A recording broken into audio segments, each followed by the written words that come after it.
Please bear with me today. These are going insane, so don't mind if I have to step off for a moment.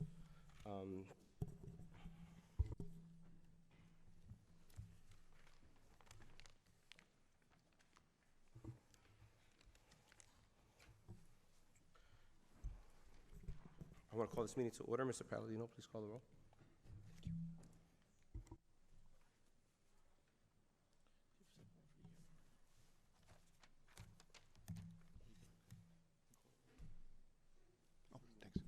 Trustee Dattis. Here. Trustee Jacko. Here. Trustee Tunis. Here. Trustee Velez. Here. Trustee Williams. Here. Vice President Benammini. Here. President Munoz. Here. The New Jersey Open Public Meetings Law was enacted to ensure the right of the public to have advance notice of and to attend meetings of this board, except where specifically exempted by law, at which any business affecting their interest is discussed or acted upon. In accordance with the provisions of this act, the Board of Education has caused notice of this meeting to be published by having same advertised in the Belleville Times. Also, notice of this meeting has been mailed to the members of the Board of Education, the Borough Clerk, all elementary schools, the middle school, the high school, Hornblower Early Childhood Center, and posted on the district website. Also, this meeting is being televised via the district's YouTube and Facebook pages.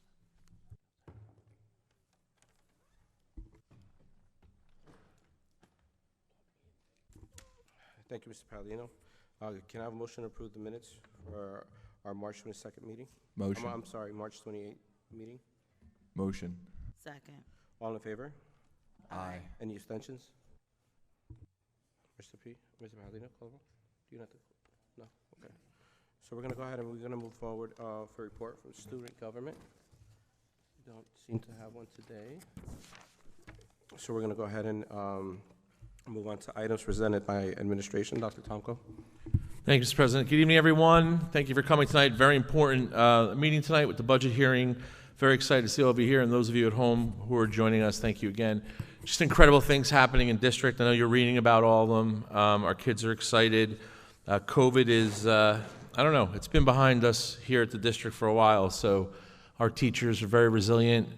Our staff members, all of our support staff, administrators, but our kids are most resilient. So again, everyone's just doing an incredible job. Our nurses, just phenomenal. Again, I want to thank the board for all their support. I want to thank the parents for all your support. I know it was a rough road, but we seem to be getting through it, and we are definitely making progress. So tonight, first, I want to start for those of you who may frequent the council meetings. The last council, I think it was the last council meeting. Last council meeting, we had a great presentation with a program, a few programs that we have here with regards to our special education population and Special Olympics. Our special services department under Mr. Klein and then Mr. Puglio has joined him as well, has just flourished, advancing light speed or light years ahead.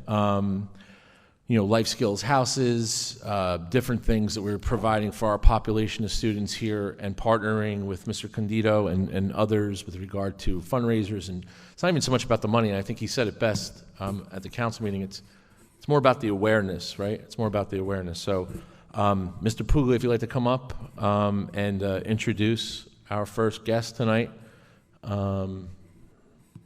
so that we can see what's going on. So.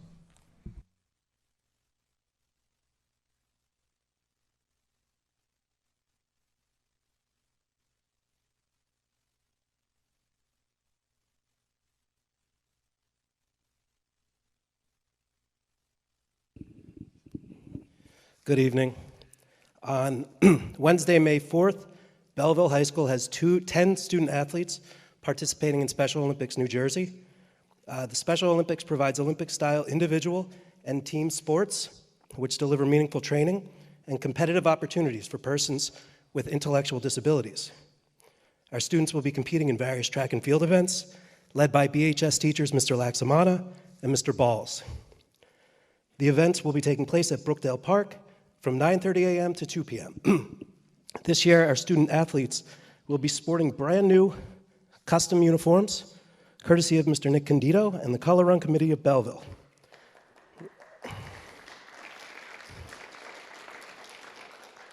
Mr. Candido, a Belleville resident, retired county corrections lieutenant, and now security officer at Belleville High School, contacted me with the idea of donating new uniforms for our student athletes with the remaining funds from his committee. Through his relationship with the Belleville Public Schools and his involvement as a Northern New Jersey co-chair for Autism Speaks Walk, Mr. Candido has a special place in his heart for our special education population. The Special Services Department and special education students of Belleville appreciate this kind gesture. And then, Mr. Candido, you want to come up and speak on behalf of the Color Run Committee?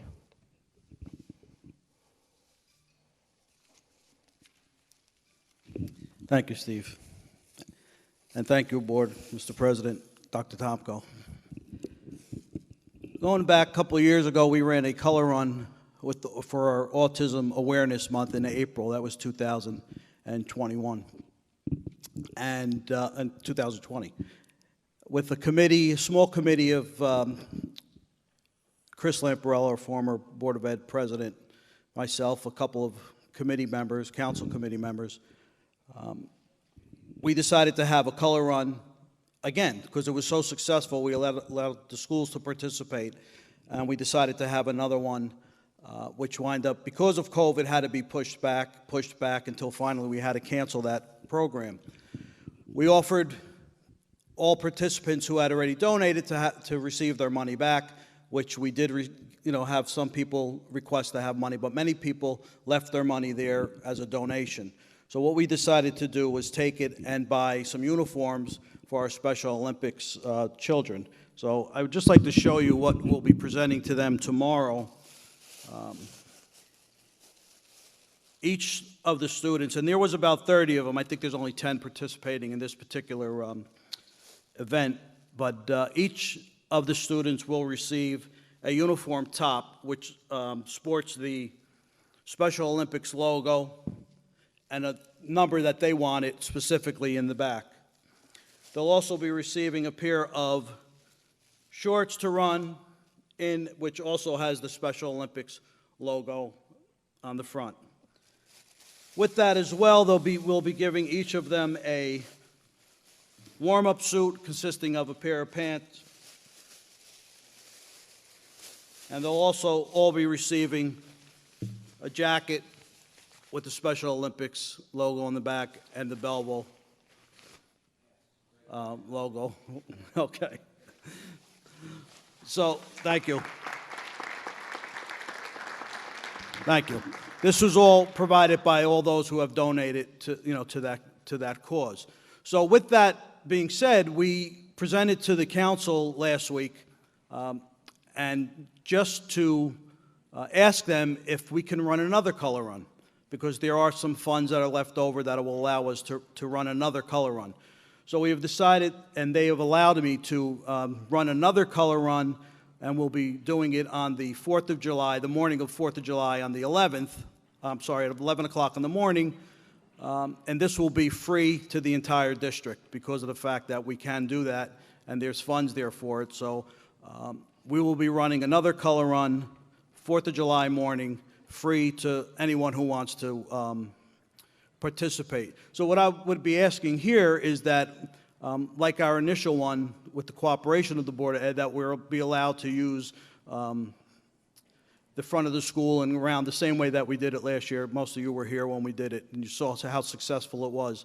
So this will not be a fundraiser, this particular one. It will just be free to everyone and anyone who wants to attend. So I appreciate you taking the time to listen to me, and these will be presented to Mr. Laxamano and the children so they can participate in that event on Wednesday. Thank you. Thank you. Is there any specific gear, or like should we come dressed a certain way for the event? Well, with the color run, what we're going to be doing is hoping to buy some T-shirts that we'll be able to give out, to the first maybe 200 people who show up. That's terrific. You know, I have a couple of giveaways that we're going to give, some glasses, and there'll be tattoos, but the committee will meet after today, because I just wanted to present that to the board so we can, you know, maybe be on the same page to use the facility again. Thank you. And then we'll go on from there. Our committee will meet, and then we'll come up with the details. But a flyer, I will be sending a flyer out to each school before they go home. This way, each student will be able to tell their parents that this is going to be available for free for everyone. And also, Mr. Sheridan will be posting something on the television as well. So we're looking forward to another successful one. And then after that, we'll run another fundraiser down the road. So That's terrific. all Thank right. you very much. Thank you. That's amazing. Thanks again. Thank you. Thank you. Thank you very much, Ms. Candido. Excellent job as usual, and we appreciate your dedication to our kids and everyone in New Jersey that you service. But thank you again, sir. Before we get to the CAFR report, which is obviously another big moment tonight, as we get with our budget, I just want to go over one more thing, and then I'll turn it over to Mr. Bliss with regard to the audit. There's been some talk recently in the news, and I know only a few parents have contacted me, but I know in the circles out there, I'm sure it's ratcheting up a little bit about the health and phys ed curriculum, some of these standards that are moving forward with regard to sexual education, et cetera.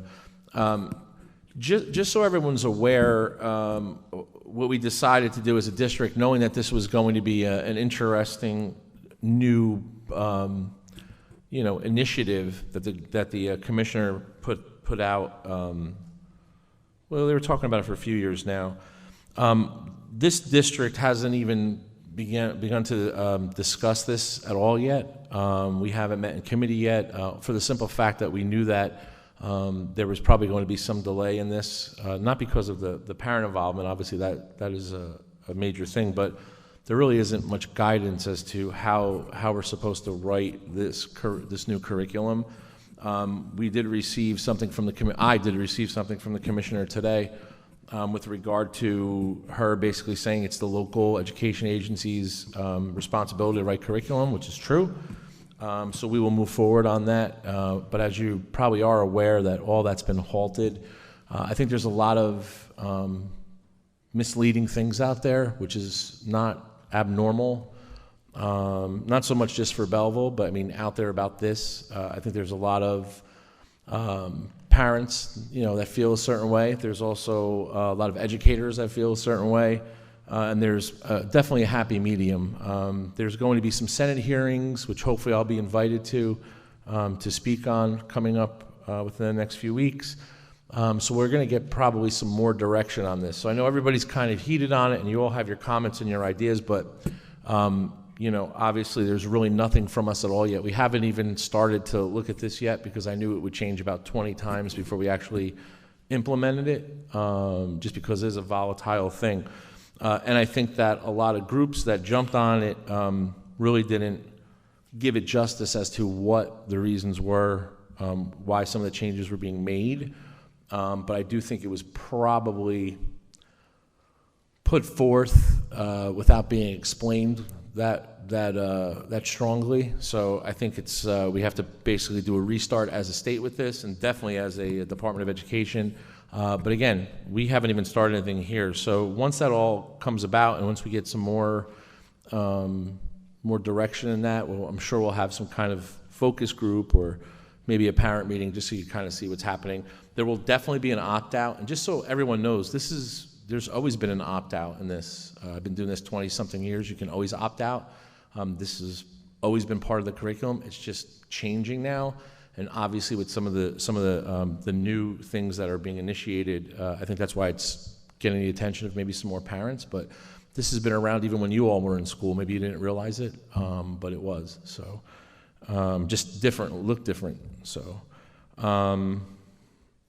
that's that. So just wanted to kind of put that out there because it has made its way to my desk. I think it was yesterday evening. So, all right. So without further ado, I'd now like to call up Mr. Bliss to the podium to talk about the CAFR report, which is the comprehensive audit. So welcome again, Mr. Bliss. Thank you so much. Thank you, Dr. Appreciate you coming. Conquo. Tomko. It's a pleasure to be here. Good evening, board members. I'm here tonight to present the comprehensive annual financial report for the fiscal year ended June 30th, 2021. One of our main charges as the independent auditor, is to give an opinion on your financial statements and to give an opinion on your compliance with federal and state grants. I'm happy to report that our opinions on both the financial statements and grant compliance is unmodified. Unmodified means a clean opinion. A clean opinion is an absolute must in any financial statement audit or any compliance audit, and it means your financial statements are fairly stated, prepared in accordance with generally accepted accounting principles, no scope limitations in performing the audit, and your compliance with major federal and state grants was fairly stated as well. So again, an absolute must. Best opinion you could get, clean opinion, and it's, again, an absolute must. Financially, the district improved its financial position at the end of June 30th, 21. Its overall fund balances increased a little over $2.6 million from $7.1 million at the beginning of the year to approximately $9.7 million when we ended the year. Not all those funds are available to be spent on any type of expenditure because as the board has done certain resolutions to put money away in certain reserve accounts, as well as committed funds to future purchases. Of this $9.7 million, approximately $5.1 million was in capital reserve, of which $750,000 was earmarked in the 21-22 budget for projects. The remaining $4.3 million is available going forward to fund future capital projects. Capital reserve funds can only be used for capital projects that are in the long-range facility plan. You can't use it for operating costs such as salaries, benefits, tuition costs, or general supplies. The district also had in its maintenance reserve account $1 million at year end. These funds, again, are set aside for required maintenance projects and cannot be used for operating costs. Cannot be used for capital costs or operating costs, just required maintenance on school facilities. The district also has an unemployment compensation reserve of approximately $204,000. Those funds are set aside for unemployment claims. Many years ago, the district elected to be on the reimbursement method for funding its unemployment claims, which basically means you are self-insured for claims. You pay dollar for dollar for your claims. The district also had a little over $1.3 million in year-end encumbrances. These are open purchase orders where the district committed those funds for specific purposes. A significant portion of those open POs were for capital items, some maintenance project, as well as some IT purchases. The district also had designated for subsequent year expenses approximately $475,000. These are funds that the district had at year end that it applied to fund expenditures of the 21-22 year, the year we're currently in. That $475,000 is really no longer available going forward to fund future expenses. That leaves us with the remaining balance, which is the unassigned fund balance, or used to be called surplus or free balance, of approximately $1,580,000.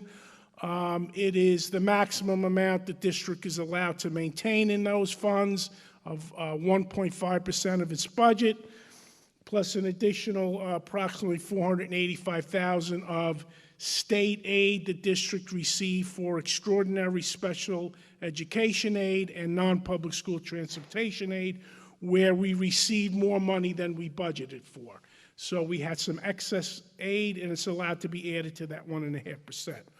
Overall, the district is in very sound, stable financial condition, with some reserves for capital projects and some reserves to fund maintenance projects, as well as maintaining its full 1.5% it's allowed to maintain.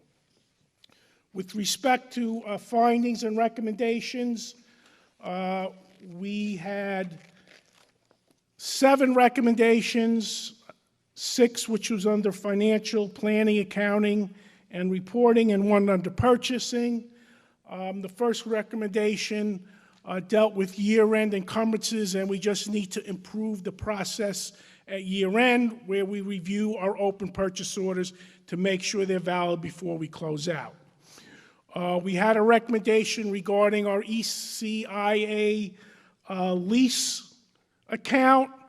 This is an account that is held by a trustee. It's actually not held by the district, where the trustee makes disbursements for projects that we borrowed the money for, and we just need to be more timely in posting those payments and having those bills approved by the board in a more timely manner.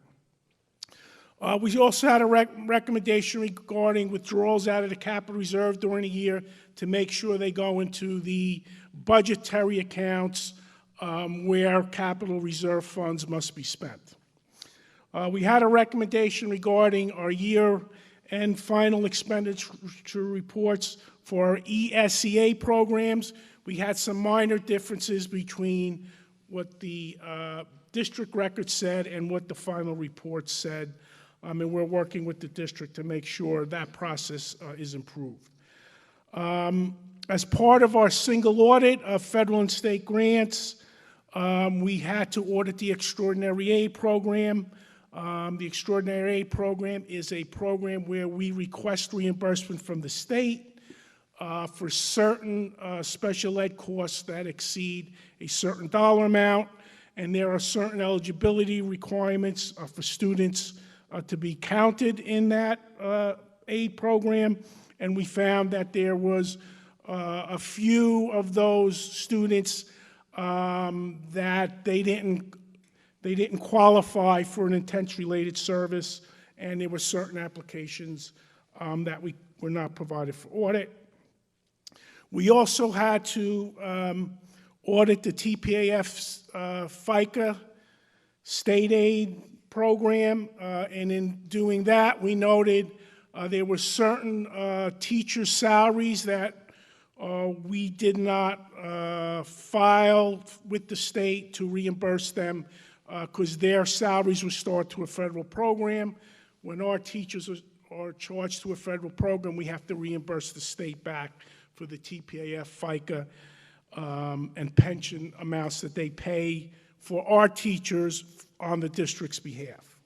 And finally, the last recommendation was under school purchasing program. There were some technical and procedural issues that we need to improve on with respect to making sure certain cooperative purchasing, which are not required to be bid, but require board approval, certain notifications that we must make to the controller's office for certain contracts, certain procedures regarding national co-ops, even though they're not required to be bid, there are certain procedures that go over and above what a local co-op require. Certain detail in resolutions to be more detailed when we renew contracts, making sure that anything that is required to be bid is bid and quoted on, and that documentation is available for audit. Those were the 7 recommendations. There were no material weaknesses noted in our audit. I think it's a pretty good report, certainly financially with the improved financial position. And the recommendations, again, with no material weaknesses noted. So any questions, be more than happy to answer.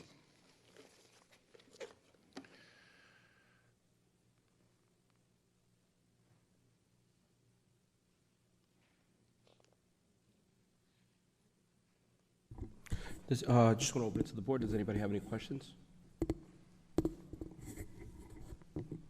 Mr. Bliss, I just wanted to say thank you for your time, and I just wanted to point out that you had mentioned the amount that we had left over. That was for last school year, correct? Yes. Okay. Of the 1.5, correct? Yes, Approximately. 1.5 million in unassigned fund balance. Okay.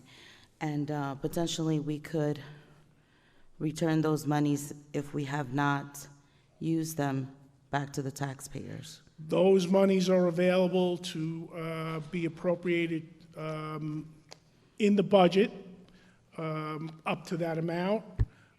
From a financial point of view, you don't want to wipe that down to zero. You always want to keep, you really always want to try to keep the maximum you're allowed to have, that 1.5%. But yes, those funds are available. They can be drawn down to fund expenses in this current year, 21, 22, or in the 22, 23, whatever's remaining. Okay. Thank you. You're welcome. Mr. Bliss, thank you very much. I appreciate you explaining this to us during our private session and for compiling all of this information for us and the community. So I just want to take a moment and thank you for your time and your efforts. You're very quite welcome. Thank you. Good night. Go.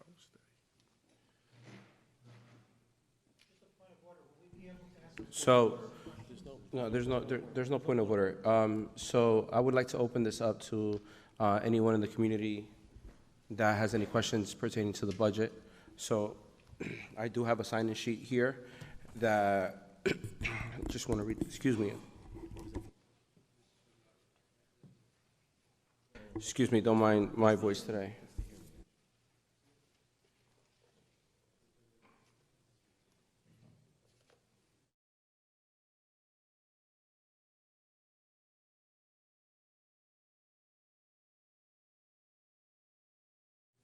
If anyone has any questions to ask Mr. Bliss while we have him here with us, please raise your hand. We'll allow you to come up.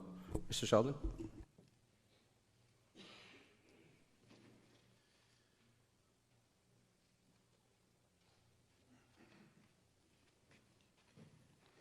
Even though Mr. Bliss is sitting behind me. Mr. Sheldon, 1 second, please.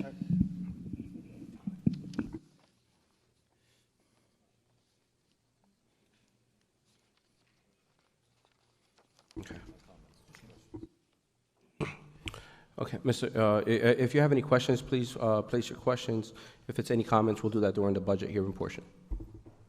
I'm sorry, am I going to be able to ask Mr. Bliss questions about the audit? Right? Yes, any questions that you may have, you're able to ask now. Right, so my question. But any discussion will be done during the. All right, I just a little bit of clarification. The total general fund balance for June 30th, 2021 is $9.676 million. It decreased by a little over $5 million for the capital reserve.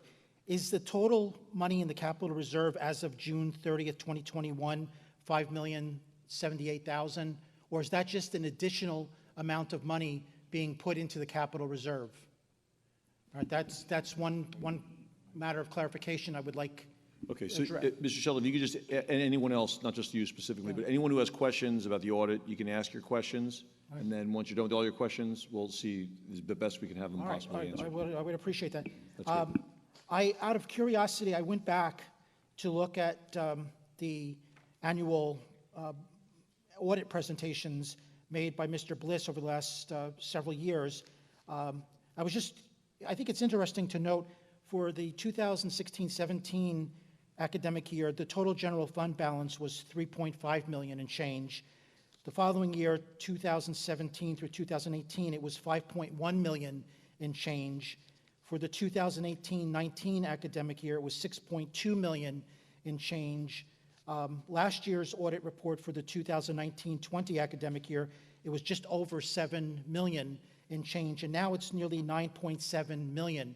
So every year, we've seen a very significant increase in the total general fund balance year in, year out. I know that people on the board and the Board of Ed will say that's due to our good management and due diligence in managing resources. But as I understand the definition of total general fund balance, and maybe there's a more nuanced, subtle definition than the layperson understands, but total general fund balance in layman terms means at the end of the year, after you take the money you've received from funding and taxpayers, et cetera, and subtract away from that what you have to pay for salaries and running a school and water bills, utilities, et cetera, what the difference is essentially the leftover amount of money for that year. That's what constitutes the general fund balance. So with this general fund balance dramatically increasing every year, year in, year out, to now where it's almost $9.7 million, to just kind of piggyback on what Ms. Jocko was apparently leading up to asking a few moments ago, doesn't this really necessarily reflect the fact that we here in Belleville, the taxpayers, are really being overtaxed? To be able to have such a leftover balance every year, I mean, 5 years ago it was only 3.5. Now you're almost $10 million in leftover funds at the end of an academic year. Doesn't that necessarily speak to the fact that we are paying more than is necessary to run the school, that taxpayers are being overcharged for the local school tax levy? I would like to have a real answer to that. I'm sure it'll be spun off as, well, it's much more complicated than what you're alluding, Mr. Sheldon. There are many more factors. You just can't readily dismiss this as your profit equals revenue minus cost. There's a million other considerations here. But I would like to be enlightened, because I was on this board for 3 years, and in 2019 I chaired the Finance Committee, and this always seemed to me to be a very confusing, unsettled notion. Hopefully Mr. Bliss can finally clarify what general fund balance means in practical terms for the taxpayers of Belleville.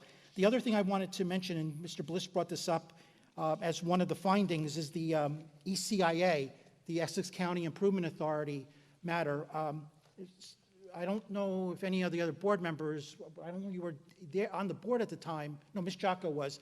But in fall of 2019, the board approved a $3.6 million loan with the Essex County Improvement Authority, otherwise known as the ECIA.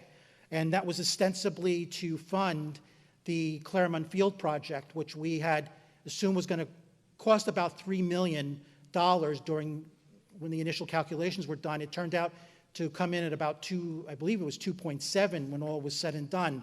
But we were assured during that vote, which I think was October of 2019, it was either September or October, Dr. Tomko, especially Mr. Egan, who again, unfortunately is not here tonight, and Mr. Palladino assured us that that $3.6 million loan, which was going to be paid off in 5 years, roughly $700,000 a year, would be of absolutely no cost to the taxpayers, that the funding for it was going to come out of, as Mr. Egan said, other accommodations without ever elaborating. But I took it on faith, because I had my apprehensions about what was really going to go on here, and if it really was going to cost Belleville taxpayers another $3.6 million. But based on what Mr. Bliss presented tonight in one of on page 3, there are some real questions about how the repayment, which is $717,691 a year, is being handled. While I was still on the board in 2020, I had some really serious reservations about how the ECIA monies were being charged, because as Mr. Bliss just acknowledged, the ECIA loan is being held as a trust. And we, as I understood it, and Mr. Palladino can once again explain this to me if I'm in error, but each year we were giving the ECIA trust the $700,000 plus, but at the same time, I saw on the bills list that all of the project work connected with the Claremont Field project was also being directly billed to us. So it seemed like we were being effectively double billed. Mr. Sheldon, can you just get to your question? Because Well, this that's was what a I'm big leading question. up to. I just because this is a source of real concern here. I would like Mr. Bliss to allay my fears, and hopefully several other people, that there is no game playing taking place here with the ECIA. As many of you remember, Mr. Mr. Bliss, do you understand what Frantantoni warned us about not to get involved with the ECIA because of these Okay. financial, Mr. historical Bliss, do you financial understand game his question? Do you understand his concern? Okay, thank you. So those are my principal Okay, great. questions. I guess I won't be able to have any follow-up.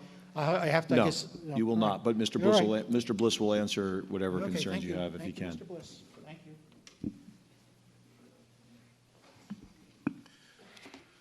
Okay, to answer your first question, the total capital reserve amount is $5,078,000, and it is included with the total of $9,676,000. With respect to the ECIA lease, no, you are not paying. Belleville School District is not paying the bill, and the ECIA paying the bill.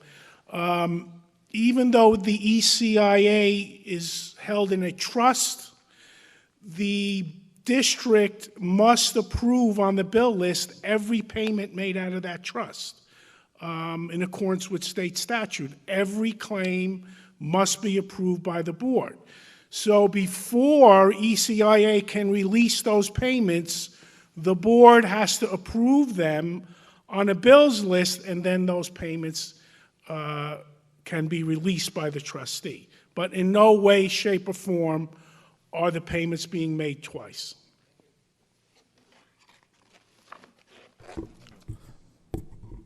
I think that's it. I also asked for just a layman's interpretation of the general fund, general fund balance. If that is usually at the end of the year, simply all Mr. Bliss, you go. money taken in minus what has to be paid, that's the leftover. The general fund is essentially the leftover residue. Go ahead, Mr. Bliss. Yes, basically, total revenues less total expenses equals what is remaining. You're welcome. Does anyone else have any questions? All right, Mr. Bliss, thank you very much. You're welcome. Mr. Bliss, thank you very much again. Appreciate it. Okay. All the work that your people are great, your team's great, and it's very comprehensive. So thank you very much. Thank you, Dr. Campbell. Good night, everyone. Good night. Good night, sir. Thank you. Good night.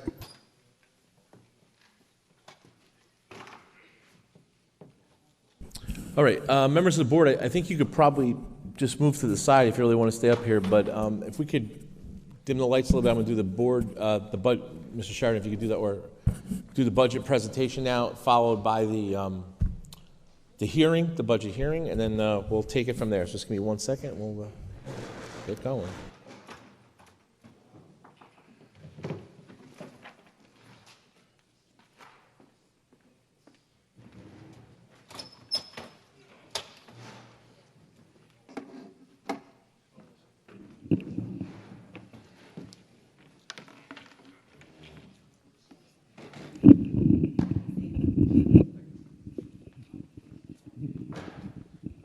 Thank you, sir. Yeah, we need the lights now. So. All right.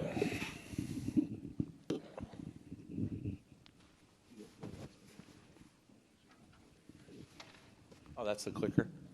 Thank you very much.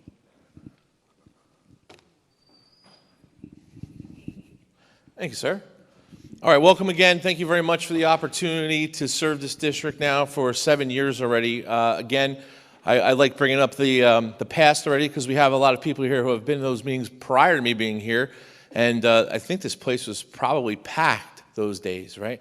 Because of all of the, the malfeasance that was happening, all the egregious things that were being purchased or not purchased and thought they were purchased, and all of those things. So now I'm proud to present this to you so you can kind of see where we are, whether you agree with it or not, right? However, it's very important that you understand some of the direction that the boards that I've served under have put us through mission and strategic plan, et cetera. And one of those things is basically to, do what is best for the children and the students in Belleville and make sure that they have the same opportunities as everyone else, right? Because that's what we're about as an educational, organization. We're here, we have the most important product that anyone can make for a corporation, and those are kids, right? We're turning learners into leaders, so it's very important. So over the past year or two, and COVID has actually helped us a little bit with this because of our ability to kind of, put some capital reserve aside to increase the footprint or enhance the footprint of the district. We had the ability to do some incredible things here, or things that are on the horizon, like an indoor training facility, 2 houses for our life skills program, which we anticipate with the tuition we're picking up already will be paid off for very, very soon. Horticultural center that's happening because, who thought that could happen here, right? Only kids in rich districts, quote unquote, could have horticultural programs and get scholarships to Rutgers to help with medicine or medicinal needs of pharmaceuticals, right? Nobody thought of that here. Well, our kids deserve that, and that's why we do all those, we're doing all those things, okay? We had the opportunity, and I know it's a big topic, so we finally get a chance to talk about it here in public now as a board. We had an opportunity to discuss purchasing the Eastern College site, which is right next to the middle school. So Mr. Palladino and I were actively looking to put modulars, or we like to call them back in the old days trailers, which aren't allowed anymore, by the way, by the Department of Education. But we were going to beg to put those on the middle school site somewhere and take away some more parking and make it look really bad, because we need at least 4 rooms of swing space, at least minimum 4 rooms. I'm going to show you some enrollment pieces here now. And yeah, preschool has a lot to do with some of those overall numbers, but I want to show you some of the site increases just since the October 15th report. And I don't think you understand that. This has nothing to do with developments and all those naysayers saying, oh, this is going to do that. But I'm not naive to think that that's not going to increase our enrollment down the road, but we need to project for that. These are just increases now, post-COVID increases, that you could deny all you want, but those children are in seats. They are in seats. And once the number of classes, once the number of students per class goes past a 25, a 26, a 28, we start getting some phone calls from parents. There's a lot of kids in this class. What do parents want in elementary school, right? They want smaller class sizes. What do we want in middle school? We want smaller class sizes. Well, you need space for that. One of the first things I did, or was charged with when I came here, was the incredible decision of a board before me to put 6th grade into the middle school. Now, that model is the best model. It really is, okay? I'll tell you that. And I'll argue with that with anybody. 6th, 7th, and 8th grade model is great. It works. But you need the space for that. When I first got here, we had kids on the floor. We had kids in the hallways in classes. It just was not optimal, so we pulled them out. Our middle school is growing. Anyone who's in the middle school can tell you, whoever went to middle school here, there's no place to really have gym outside, right? There's no place to even converse outside. There's no place to walk around outside, right? So we have the ability now to partner with the municipality in order to bond for some of these items that we talked about, and I know you all have heard about it and you've read about it on some of these Facebook blogs and other blogs and different things. So the ability to come here and talk to you about what the future looks like here in the center of town as an educational value to a district where everybody before I got here said that education was the most important thing we were lacking here, right? And we still talk about it, right? How do you grow academics? Well, I'll tell you could argue with me all you want, but preschool is extremely important. That's number 1. So preschool expansion grant. We almost missed a few opportunities with that, but we found a partner that helped us do it. Now we're almost at 90% almost of our kids, we're like 86% of our kids next year will have preschool. It's an incredible number for a town who only 7 years ago was like 6 or 7%. It's an incredible feat that you all did in supporting these boards and some of these projects. Same thing now with the middle school. The middle school now, barring that nothing else occurs over the next few months as we seal all these deals, we'll have a southern annex Okay, also trying to expand the footprint a little bit by providing parking with the option of having obviously a field out there so we can hold physical education, we can hold events, continue to provide parking for our teachers, and then on the bottom lot have a lot for municipal value so that people can go to shops or whatever they need to do. That's that idea, and that's all that is. That didn't come to us until very late, and I was lucky that we had a partner in the president of that college who said, you know what, I really love to keep this in education. So that is a beautiful building. It also has about 12 to 14 offices on the bottom floor, which will allow us to move some offices in there that we need. So things are really looking up, very positive about stuff, even though I understand that everything comes with a cost. So that's what we're here to talk about, some of those great things tonight. So I bring this budget to the board tonight, and for everybody to talk about it, even though we did have basically an open session on it last week. These are some more fine points of everything. So every year, it's the same presentation overview. That's called transparency, just so everybody knows, right? There's no hidden things. District goals, enrollment assumptions, school level goals. Let's go back for a second. Assumptions is important, right? Assumptions is important. Because I don't think unless you're inside of Belleville, that in a January of any year, the enrollment numbers are large. Kids are transferring in. It's an incredible thing. And there's a few different reasons for that, but again, people want to come here for whatever the reason would be. Special education needs and goals and costs we'll talk about. Technology, facilities, revenue projections, appropriations, below adequacy spending, which is absolutely my favorite slide. Administrative costs, and then the tax impact, which is probably what all you were waiting for, is that tax impact. So this is the presentation outline that we always do. And here are our district goals. Again, the board is going to be working on a new 5-year plan this year. We've, a few months ago or so, maybe a little longer now, we partnered with school boards. So we said we wanted a new board to sit, so we'll be probably looking at that again, but working on some of those extended goals and moving forward. We obviously need to fund current employment contractual obligations, which some of them are ending this year, so we're going to be actively negotiating again. So that's something that we're preparing for. Review and restructure district personnel needs. We are continuing to add some teachers in some positions, counselor positions, et cetera, from the board direction. When I work with the personnel committee, we have an incredible new position on tonight that's really going to help the life skills kids in the autistic program that we're hoping to push out starting July 1. So all the work that we're doing in committees is really coming through. Continue to grow the district's curricular and academic programs. We're going to advance some academies, enhance STEM programs, some of the things that you've seen already with the anatomage tables and different labs I'll talk about in a couple minutes. We continue to try to enhance the AP program, further advance technology. Go back to AP for a second. We're even offering now, I probably shouldn't say this because I'm not sure if we're doing it, but Mandarin, am I right, Ms. Calhoun, or no? We're offering Mandarin, very excited about that. You wouldn't have seen that 7 years ago.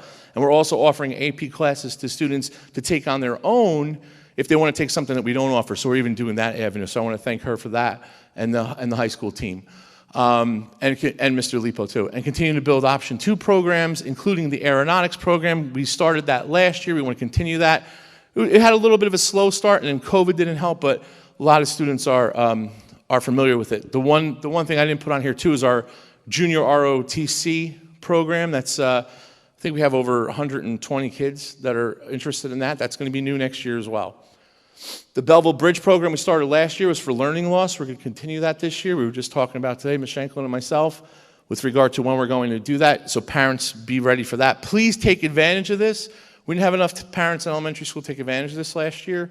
We want to fill those rooms. We want to fill those seats in the summer with some fun, active curricular programs. Middle school and high school have the same type of programs.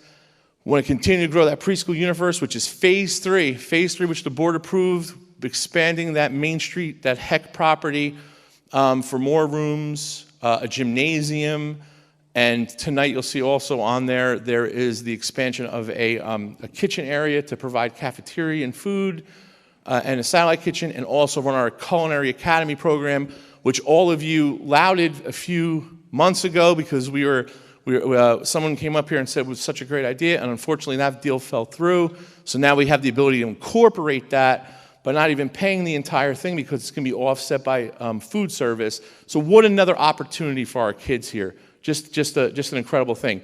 And then sustainability goals. I don't know if I'm missing something on the bottom there, but we are actively trying to make one of our schools completely off the grid, completely sustained by renewable energy, and we're doing that with wind turbines and different things like that. Just some stuff that we could also tie into curriculum because, again, environmental science is an extremely important curricular need as well, especially now in college. So here's some of our current enrollments, okay? Hornblower, just so you see it, 168 students. Sandy Lane, where we have a few classes in there as well. So pre-K our way, we basically take Sandy Lane and we partner with them. We also partner with Little Scholars, and we have some of our classrooms in there. That's the whole idea of the preschool expansion grant or aid. So we have 57 students in Sandy Lane right now, and we have 14 students in Little Scholars. These rooms and these numbers and these programs are extremely stratified, meaning that there are only certain levels of, or a certain amount of kids or students you could put in a room. There has to be a certain square footage. Mr. Vargas is here, did an incredible job with all this. Certain manipulatives in rooms, certain types of furniture. Everything is very, very to the point. Master teachers have to be part of it, et cetera. So right now, the total preschool population is 406 students, which is 75%. It's called the preschool universe. It's a formula where you take your eligible first graders from the year before, et cetera, et cetera. If you want to know more about that, I can give it to you, the exact formula. But that tells us that out of all the students in Belleville, all of the kids that are 3 and 4 years old in Belleville, 75% of them now, 75% of the eligible kids are now in school. And that's right, only been going for 2 years now, 2 or 3 years. Imagine before this, we had 6 to 10% only in preschool. There's reams and reams of research that talk about, think about your own kids getting into classes, especially if some of those children are English language learners. All right, this is a very big thing for this community, and especially that we were able to make such an impact so quickly. So here's some interesting stuff. You can't see it on the bottom. I don't know why I can't get the whole slide for some reason, but the bottom, the black number is the October 15th number, and the red number is the current number, okay, meaning March 31st. That's my current enrollment. So you see how there's some differences here, right? School 3 had a 10% increase, et cetera. But here are your numbers. School 10 had a little drop-off. It could be a program change. But I have to tell you, when I first got here 7 years ago, I remember Mr. Egan and I, if you all remember, we kind of consolidated to save money. We consolidated an administrator, and we had one administrator do 2 buildings. And Senator Ruiz called me to her office, and she said, how's that possible? And we talked about the enrollment there. And I remember School 10, I think, was under 100 students, maybe, or just right hovering at 100, right? That was 7 years ago. Now we're at 172 today. I mean, I don't know what else to say to everybody who's, pointing fingers. Middle school, 683. We had 700 March 31st. And that's taking the 6th grade out. 700 kids in that building with all the other, this isn't like the 80s and the 90s when I went to school. There weren't any mandates. We had one computer maybe in a room, right? There was 45 kids in a classroom, right? Remember when it was hot? Everybody was by a fan. Everybody was sitting by the fan. It was blowing on you, all those things. Those things are all gone, right? You need labs. Everybody needs computers. We need a certain amount of square footage per student, et cetera. All different things now. High school, 1452. And here are the assumptions. Again, these are all basically given to us. And it doesn't take into effect the growing footprint of the town as well, which is obviously going to change some of these numbers. But they're approximating 122 more students, or a 2.59% growth increase. And again, those numbers, don't go by the current numbers. All the numbers that are presented to us by the state go by the ASA number, which is, the ASSA number, which is the October 15th count. So on October 15th, every school gives a snapshot of its district, and that's what the state uses for everything. So that's what we're going by with some of these numbers here. We're expecting 180 additional preschool students because of the expansion. It's just an incredible thing. That'll bring us to that 86.7%, and I'm even surmising it's going to be closer to 90. All right, Mr. Palladino just got some calls today about partnering with somebody, partnering with a neighboring town that can't find space. I go, oh, I was there. I met with every possible developer, builder, owner that was willing to talk to me about it. So we have some school-level goals in this budget. Expend our core mission, of course. We want to advance the academies that we started. We have a culinary academy we're talking about this year for our students, to keep some of our students that really are into culinary classes here. A public safety academy, and if you remember, right before COVID hit, we approved the leadership academy. So we're hoping to get that going again for our really top 3% of students at the middle school going into high school. The public safety academy talks about fire science, and also different stuff, things with forensics, getting students ready for maybe careers in public safety and public service. So not too many other schools in the state have that. I think we only found one other district that has that. Excuse me. Personnel needs, of course, we're always looking for that. There are a few additional positions that we've been talking about due to RTI. I said the counselor needs, supervisory needs, et cetera.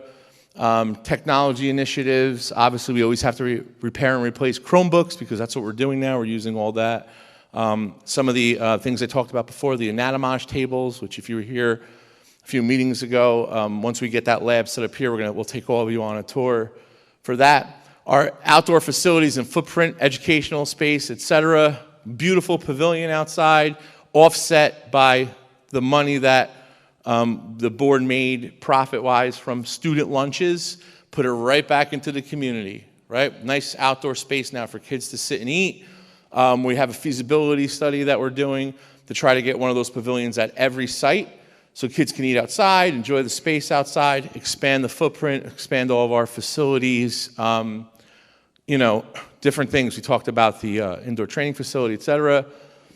Maintain all of our existing programs. So we're very proud that we didn't have to cut anything. You know, why would you start something to cut it? It doesn't make any sense.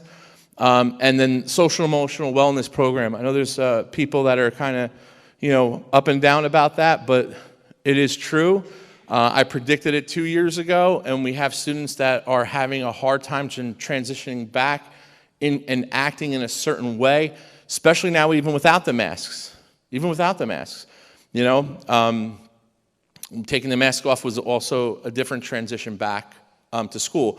Kids now see each other's face differently, maybe. There's a lot of anxiety still there. And if you don't believe that, well, then you haven't talked to anybody, unfortunately. It's just you spewing rhetoric if you don't believe that. It's out there. And if you have kids, you need to sit down and talk with them because there is anxiety out there post-COVID. When students are sick, there's anxiety. When things are canceled, there's anxiety. Students don't know how to react to things, right? And I know it's easy for us as an older generation just to say, oh, come on, you can get past this, but it's not. There's a generation of students that miss chunks of time together when being socially awkward in certain stages, right, is dangerous and scary. When not having friends around you, when a time when people are dying next to you or getting sick, maybe your family's getting sick, okay? There's a lot of things happening. The war isn't helping over in Eastern Europe. There's a lot of stuff that our kids are still going through. So we have the ESSER grant puts money aside for social wellness program, social emotional wellness program. We have a supervisor position to maintain that program and certain things that we need to continue to do. Special education, I talked a little bit about it, just doing an incredible job with different, trying to save money on evaluations, et cetera, IEPs, least restricted environments. Very difficult to project special education students coming to district. You know, if a family of a special needs student comes in, I don't know if they're packing up right now, ready to come here. I don't know what that IEP says. Transportation goes along with that, okay? And everybody just thinks, just jump on a bus and get them. It's not how it works, everyone. It's not how it works. It's very difficult to just add a bus route for one student going to a school 2 towns over. It's not effective sometimes. It's not cheap, and it's not budgeted for, because right now we can't project for a whole bunch of changes like that. You know, the special education department's doing an incredible job expanding all the programs. We talked about the life skills programs. I'm happy to say that we, you know, if anybody's watching this, I do appreciate we finally got the permits for to move forward to get our autistic students and our life skills students back into those buildings. So that's a plus. I'm very happy about that. And we want to continue to take tuition students whenever we can to make some revenue. Technology goals, structural and administrative technology support, expand the department. We've done that because, you know, the more computers you put in hands of people, the more techs we need, right? The more assistance we need to make sure that everything's working. We're moving to Power School or back to Power School this year. You parents will become now even more of a part of that technology universe. There's something called Schoology. You'll be talking to teachers, getting grades, et cetera, in real time. So there's going to be a lot of training in that, so stay tuned for that. We talked about the Anatomage Lab, a new STEM lab that used to be in the Board of Education offices. Again, getting us out of there, getting administrative offices out of rooms to bring back educational space. That was the plan 7 years ago. I think everybody forgot it, though. Everybody forgot it, because every time I try to do that, someone complained. Everybody forgot it, right? So guess what? I'm reminding all of you again. The whole idea when I first got here was to get all the offices that are necessary, even though you don't want to believe that maybe, they are necessary. Take them out of the libraries, take them out of classrooms, take them out of essential laboratory areas like where my office was, and now we have a beautiful technology area where we're going to have a parent, like sort of like a genius bar for parents that are having issues or kids are having issues. They come on in, talk with one of our techs, and on the other side is a full STEM lab, which is looking great. Definitely needed for a long time, and I'm glad it's finally happening here. So we have a lot of facility goals, obviously. I don't think that's understated. Every year we want to maintain and coordinate all of these systems that you may not be aware of. Heat, ventilation, air conditioning, which is known as HVAC, electric, water, fire alarm, other safety systems. IPM is integrated pest management, okay? Lead and environmental testing. You know, we've done environmental testing before anybody else did, okay? So that's something that I just have been doing in my 25-year career. We're constantly checking for different things just to make sure our students and our faculty and staff are safe. But those are just management things. Those things we do every time we have to, and those aren't free to a school district. Electric isn't free. So when your electric bill went up this year because of the gas prices, right, or your oil or your heat or whatever it is, so did ours. All right, so all of those things increase. We don't get it for free. Your water bill went up, so did ours. Okay? Maintain preventive maintenance programs, all the things that we're doing, especially the big thing now, HVAC, the HVAC systems, constantly changing the filters. All right, that adds up too because of COVID. But, you know, Rich Henry and his crew does a great job. Custodians do a great job. Our district vehicle fleet, we were talking about today. We've got to maintain that. Improvement projects like outdoor spaces, the middle school annex, offices, field, and the deck, the parking deck that I talked about. Middle school auditorium, to bring back that historic look and to utilize that second floor. We have some ideas for that. Possibly a, not that I'm giving it away, but maybe we saw an auditorium that had us, because don't forget that clearance is pretty low. It's probably not even code. We saw an auditorium that has a plexiglass top for like a hockey kind of thing. That maybe we can do that so our students in our community can utilize that beautiful auditorium that's not really being utilized. Playground projects at all the schools. Okay, all the schools are getting playgrounds. Hopefully with some of the passing of some of the other stuff tonight. Municipal stadium office and storage enhancements, part of that bond, that shared service agreement. We need some space for our phys ed, teachers for storage and whatnot at the municipal stadium. You know, we go out there and we use the field all the time. We need some office space out there too. HVAC project, that's the big one, right? We took that money that we got for the air quality and we put it into air. We listened to what the parents were complaining about to us a year and a half or so ago because it was very hot with the masks on and everything. And we went forth and we have an HVAC project going where the classrooms will be air conditioned. That's starting this summer.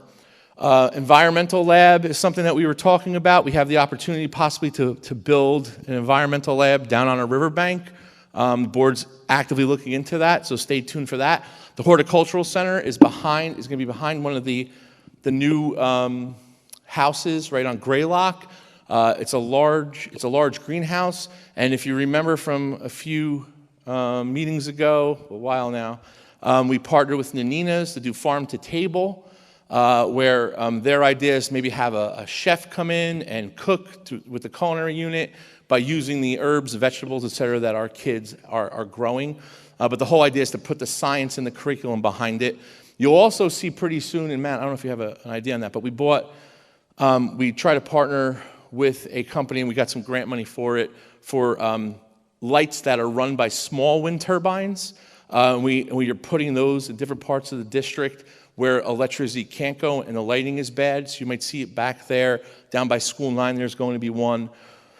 And that wind turbine energy, the board is actively looking into putting up a large wind turbine down on the property that we own by School 9 to make School 9 completely sustainable through the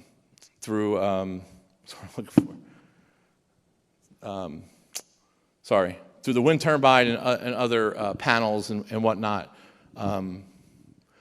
Bus depot on tonight, one of the properties on tonight is to purchase 2 lots that are next to School 9, which would actively become our bus depot. Right now, if you know, all of our buses, we lease part of St. Peter's lot to put our buses down there, so it's technically renting space, about $25,000 a year.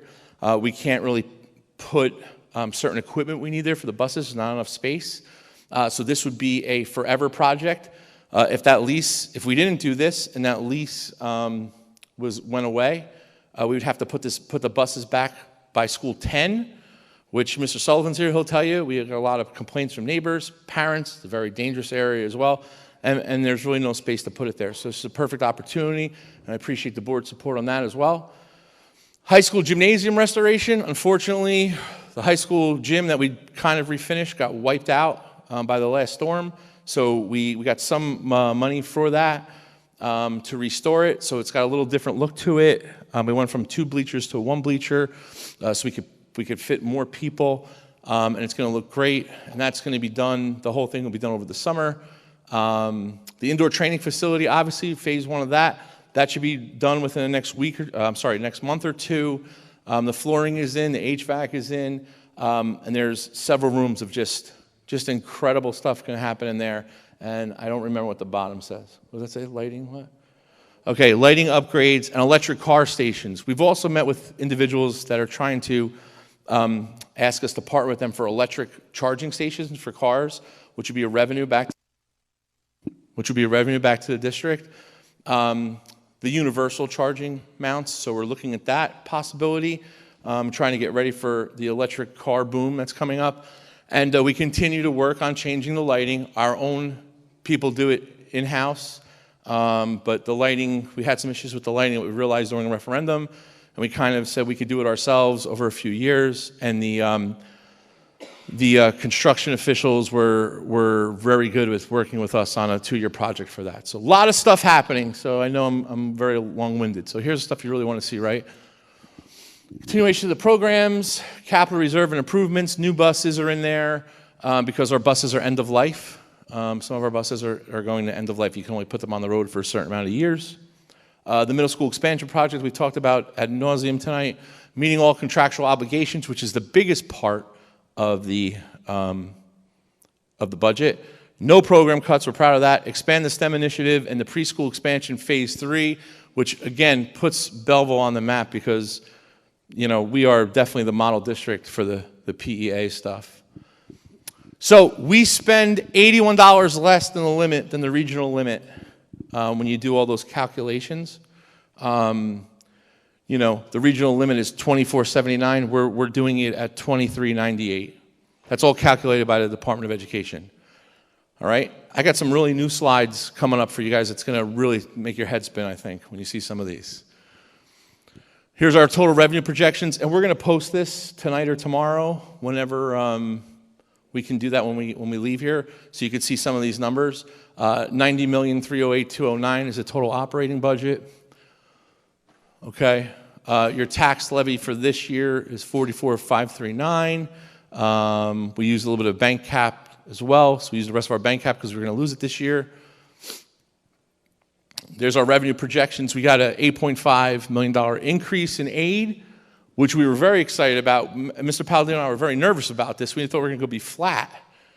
So we get $8.5 million of the fair funding formula, and I'm like, I can't believe this. Like, why would we get this? But when I go a few slides down, you're going to see why. It's pretty incredible. $8 million we got, right? $8.5 million we get. Here's our appropriations. The general fund increase is about $7.99 million. Now, those are all big numbers. They sound big. I get it. But when you see how everything kind of plays out,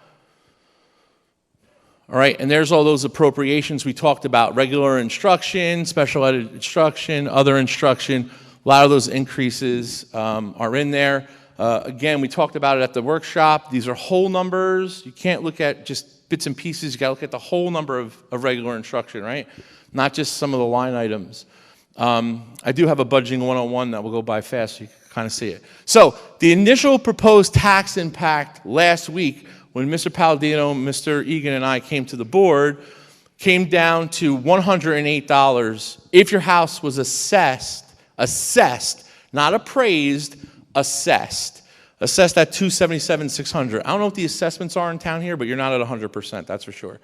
Okay? So if you're getting taxed on $277,000, the initial tax impact was $108. Okay? After that, the board met in committee, yelled at us a few times. We kind of scrubbed the data a little bit, and we decided that we wanted to cut some of the money out, so we went to the judgments line. We put some money in judgments, some extra money, because we know we have some court cases that we unfortunately have to defend. And we also know that with everything that's happening with the planning board, we don't know what's going to happen with all of our properties, et cetera, because they're not meeting. So we didn't know if the Bush Law Group was going to have to get involved.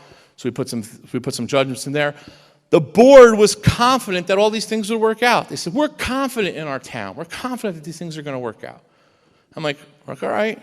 So Mr. Palladino and I scrubbed at that a little bit. We cut some stuff out. And now we brought it down to $97.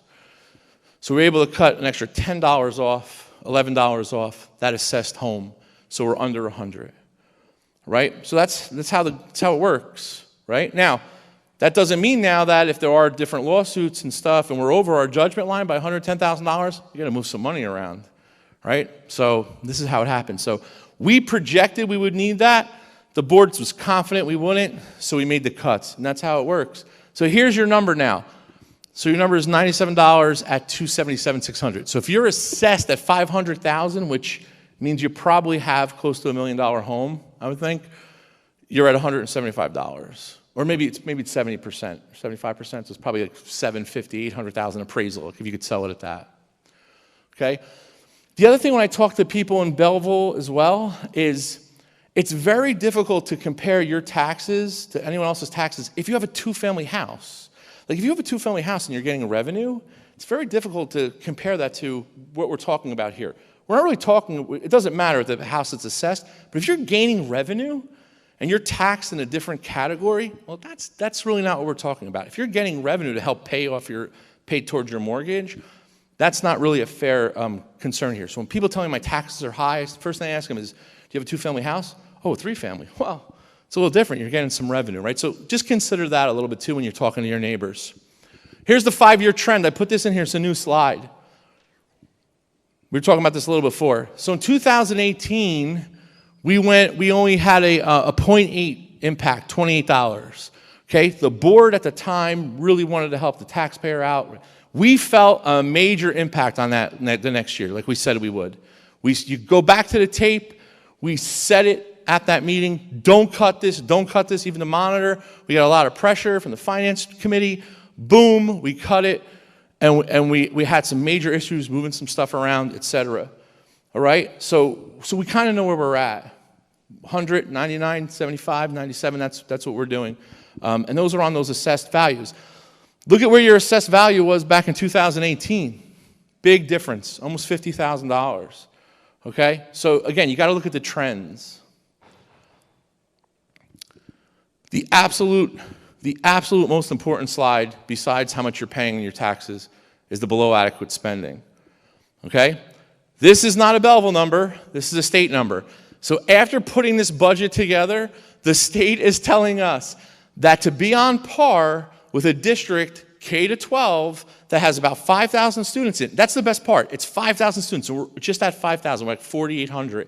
So it's talking to us directly at us, like pointing at us, like we're talking about you. That's what they're saying. The district is saying that in order for us to be on par with every other district, to be adequate, we need another $7.4 million in that budget. That's what the state's saying. And I'm going to finally show you kind of why. It's no one's fault. I guess it just happened over the years, but I have it in here. But that's a true definition. A true definition. There's nothing else to talk about. You got to move that up for me. Can you move that up for me a little bit? Somehow? I don't know why we can't get a whole slide on here, but. So back, just tell me what the first year is. Sorry. 2014-15, so right before I got here, our below adequacy was $18.9 million, and you were in a $4.7 million deficit. That's insane. That means that this budget needed $18 million just so your kids could be on par with other kids in this state. We've come up and down the valley. We're still at $7.4 million after we got the increase, after we got the aid increase. So we're doing the best we can to make up all that was lost or all that the kids in the past never got. But, we got to do it, obviously, as fiscally responsible as we can. So what I'm saying to you is $8 a month, it's not bad, and I appreciate it.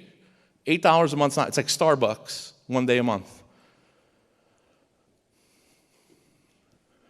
Here's again, your adjusted revenue projections are on $90.1 million now. Tax levy, 44.429. All these numbers will be on there. I know they're going fast. And the fund increase now is $7,885,000. The adjusted appropriations, okay, the increase over the total general fund, about $8 million, $7 million. One of the things in there, and it doesn't look like it's a lot, but charter and special schools, we pay over $1 million to charter schools, and now special schools, which is a new category, is $50,000. Okay, everybody was talking about. Ms. Jocko brought it up with regard to some of the savings we have this year, or some of our reserve this year, not capital reserve, some of our overage this year. We put that into the tax impact. So there's about, is it $750? There's $750,000 from June 30th of 2021 that Matt and I put in here, okay, to offset the tax impact already. So we did take that money. We did do that. Okay, so just so you think it's like, so when someone gets up and says it's just floating around, it's absolutely not true. It's in there. All right, and here's my slide that I did a while ago, but I added a few fun ones for you coming up. You ready for this? So that's your dollar, right? That's your Belleville dollar, and you can't see the top there, but I guess I got to work on the technology with our Mr. Parapato. So this is what we got from the last year. We only have those tax monies. Obviously, the new year's not over yet. So most districts, the tax dollar percentages are higher for the schools, close to 60%. Close to 60%. Okay? Now, this is not the fault of mayor and council. There's absolutely not. I say this every year. This is just the way the formula rolls out and how we've been spending it. Okay? If the boards of the past didn't increase the levy, but the township did, that's no one's fault but the people at the time. All right? And we don't even know who those people are. I couldn't even be able to kind of rip it apart and scrub it and tell you where it is. But this is the reality right now. And there's no fancy thing that you could go in and say, can we change the formula now? No, it's little by little by little, eating away. It's going to take years to switch that. Okay? But if you took $1 and you broke it up, this is what your dollar looks like. 48% of it goes to the township, 38% of it comes to the school, about 1 and about a half of 1 for other county and municipal stuff. Okay? So now kind of check that out and see what I'm talking about. And now look at this one. So we all talk about Belleville, Bloomfield, right? I love it. Those towns are incredible, just like Belleville. So I wanted to show you what their dollar looks like. Okay, this is what their dollar looks like.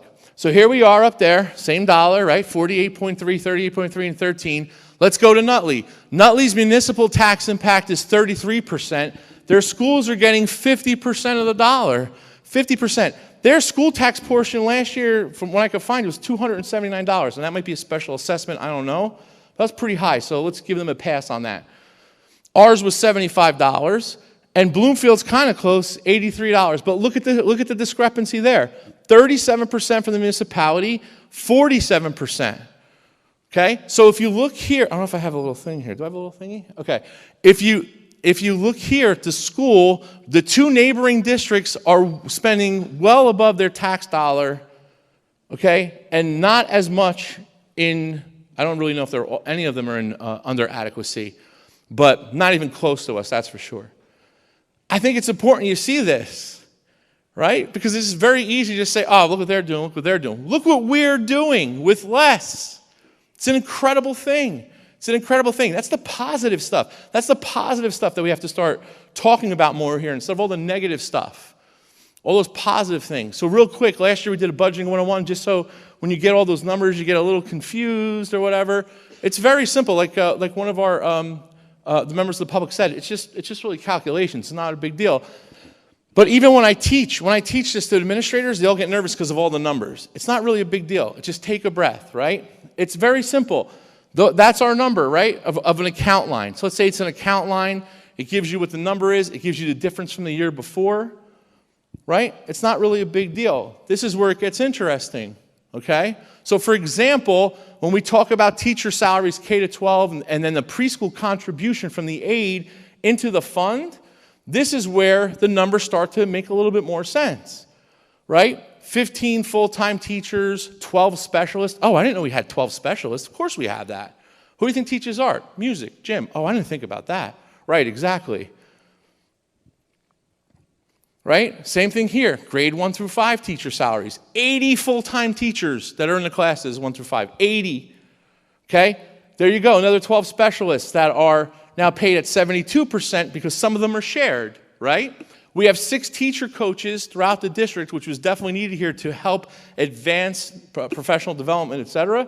So each one of those lines pays 33%. 3 new hires for new classrooms that we need. Okay, 6 to 8 salaries, $5.8 million. 62 teachers there, full-time, only full-time. 6 teacher coaches. We haven't even talked about substitutes yet. We haven't talked really about some of the other things that happen on a day-to-day basis. Okay, 4 new teachers there we need because of the enrollment issues that are coming up. Okay, here is high school, $9.6 million, 96 teachers. Okay, 33% for those teachers, coaches, they help out up there as well.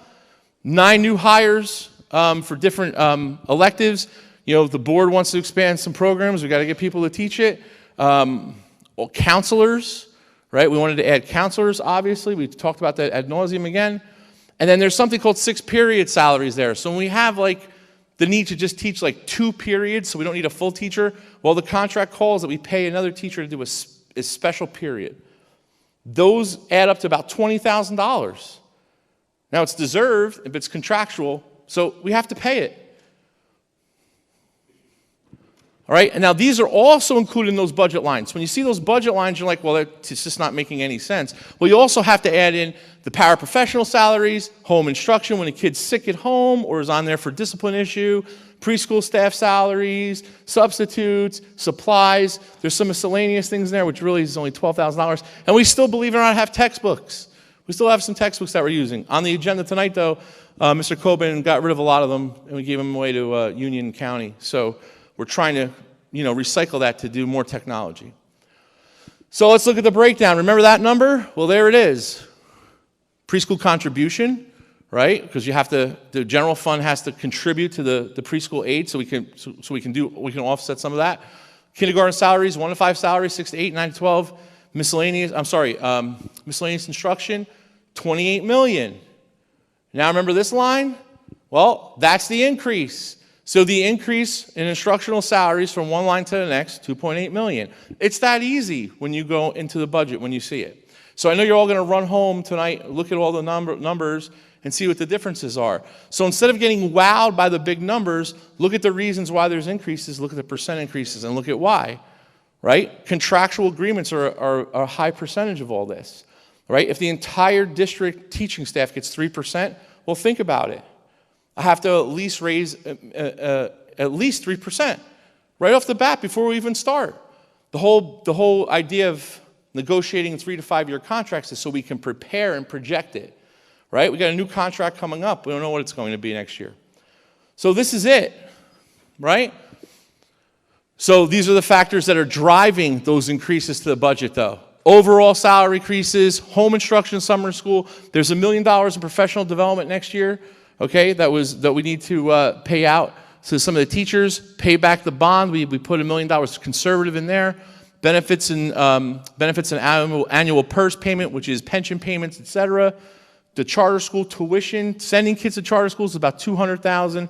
Special ed district tuitions, new staff hires, new equipment for maintenance and IT, and then we cut that legal reserve. So the total general fund increases are those numbers.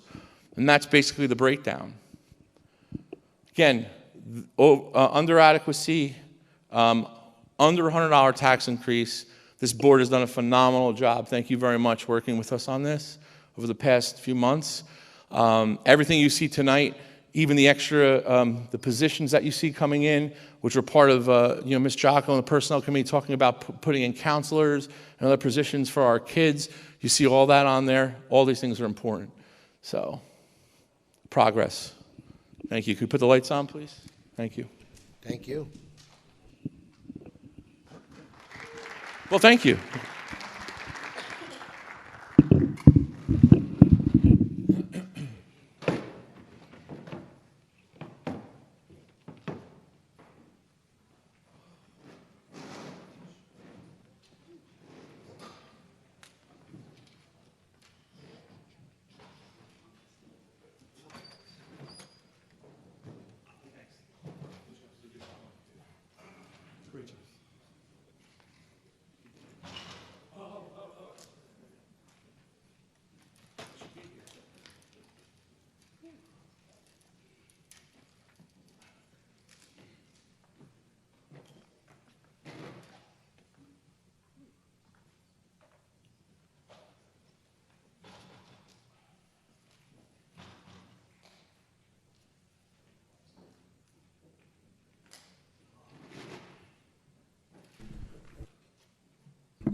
Dr. Tomko, thank you very much for that report. A lot of information, and I appreciate the efforts that you and Mr. Palladino put into getting this ready, and the auditor as well. Can I please have a motion to open public participation? Motion. Second. All in favor? Aye. Aye. Any opposed? Mr. Palladino, call the roll. Trustee Dattis.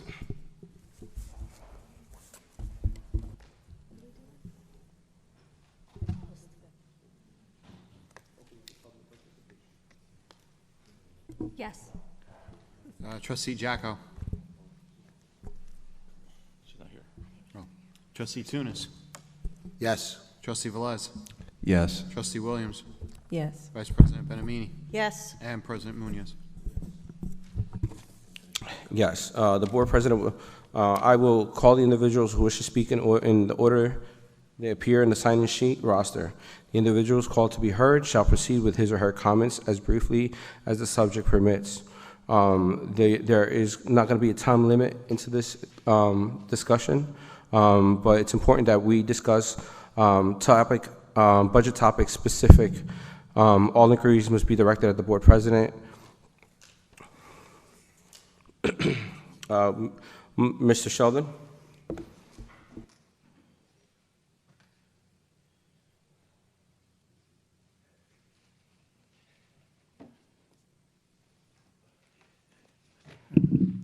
Good evening, Michael Sheldon, 47 Floyd Street. Firstly, Mr. Muniz, I want to thank you for making good on your promise last Monday when you said that we would have unlimited time to speak tonight as long as we stay germane to the budget. This is a great improvement because the year before, Mr. Bush stifled, I was the only one speaking the year before, and he gave me 5 minutes and only 5 minutes, and I thought that was unfair, if not illegal. But thank you for resolving it this time around. I want to start off by saying I appreciate what Mr. Bliss acknowledged, because it is germane to the budget, that the general fund balance is essentially, at the end of a given academic year, it's basically, Econ 101. It's revenue minus cost or the profit. And some of you may be insulted by the next words I'm going to use, but for most of us, we would see this as essentially a slush fund. In recent times, I've gotten very critical about our town hall in regard to our water bill last year, which more than doubled. They took in over $8 million last year from our water bills and paid Newark less than $3.6 million, meaning that the town hall profited almost $4.5 million from water bills without any explanation. I know I'm digressing a little bit, but this is essentially the same thing here. This is the general fund balance is largely the same thing. You have all this excess money accumulating at the end of the year, which you then transfer into other categories to help with pet projects. Now, and that's now almost $10 million. It steadily increases. As I said earlier tonight, every year it's gone up by $1 million or more dollars, 3.5 to 5.1 to 6.2 to 7 to now almost $9.7 million. So I think just this alone shows that Belleville residents are paying more taxes than they necessarily should be. But I want to address another criticism of how our Board of Ed is handling all of the revenues collected from the state and coming up with its budget. And this is in regard to equalization aid. Now, Dr. Tomko just a few moments ago again spoke about below adequacy, that we still remain about over $7 million below adequacy, whereas a few years ago we were almost $20 million. But as many of you should be aware, ever since Governor Murphy ran for office and become elected, he made as one of his main campaign pledges that he was going to see to it that underfunded districts like ours would be brought up to full funding before the end of his second term. And fortunately, Governor Murphy has made good on that promise. If you look at what the equalization aid for our district was before Governor Murphy took office, and this had largely been frozen by Governor Christie during his administration, we were getting only about $22 million a year for equalization aid, and that is to equilibrate the scales. And Dr. Tomko spoke a few moments ago about Nutley, how Nutley residents are paying 50 cents on every dollar for their school system. Well, that's out of necessity because Nutley only gets a few $1 million in equalization aid, whereas this year, for this coming academic year, Governor Murphy, making good on his campaign promises, is giving us over $38.5 million. In just the last 4 years alone, the equalization aid for our district has increased by $15.5 million. So you've got an extra $15.5 million coming to us from Trenton. Mr. Bliss just a few moments ago acknowledged that nearly $10 million of leftover money from last year just because we paid more in taxes than the district needed to run. There's $25 million of extra funding, which then is immediately turned around to start all these additional program expansions and to get us involved. Now, some of those programs I'm not going to object to. They are worthwhile. They need to be done. But it's all of this rapid expansion in these last couple years in particular that concerns many of us. If you look at the operating budget for the district, In 2018-19, it was 70 million. 2019 to 20, it was 72.4 million. 2021, it was 73 million.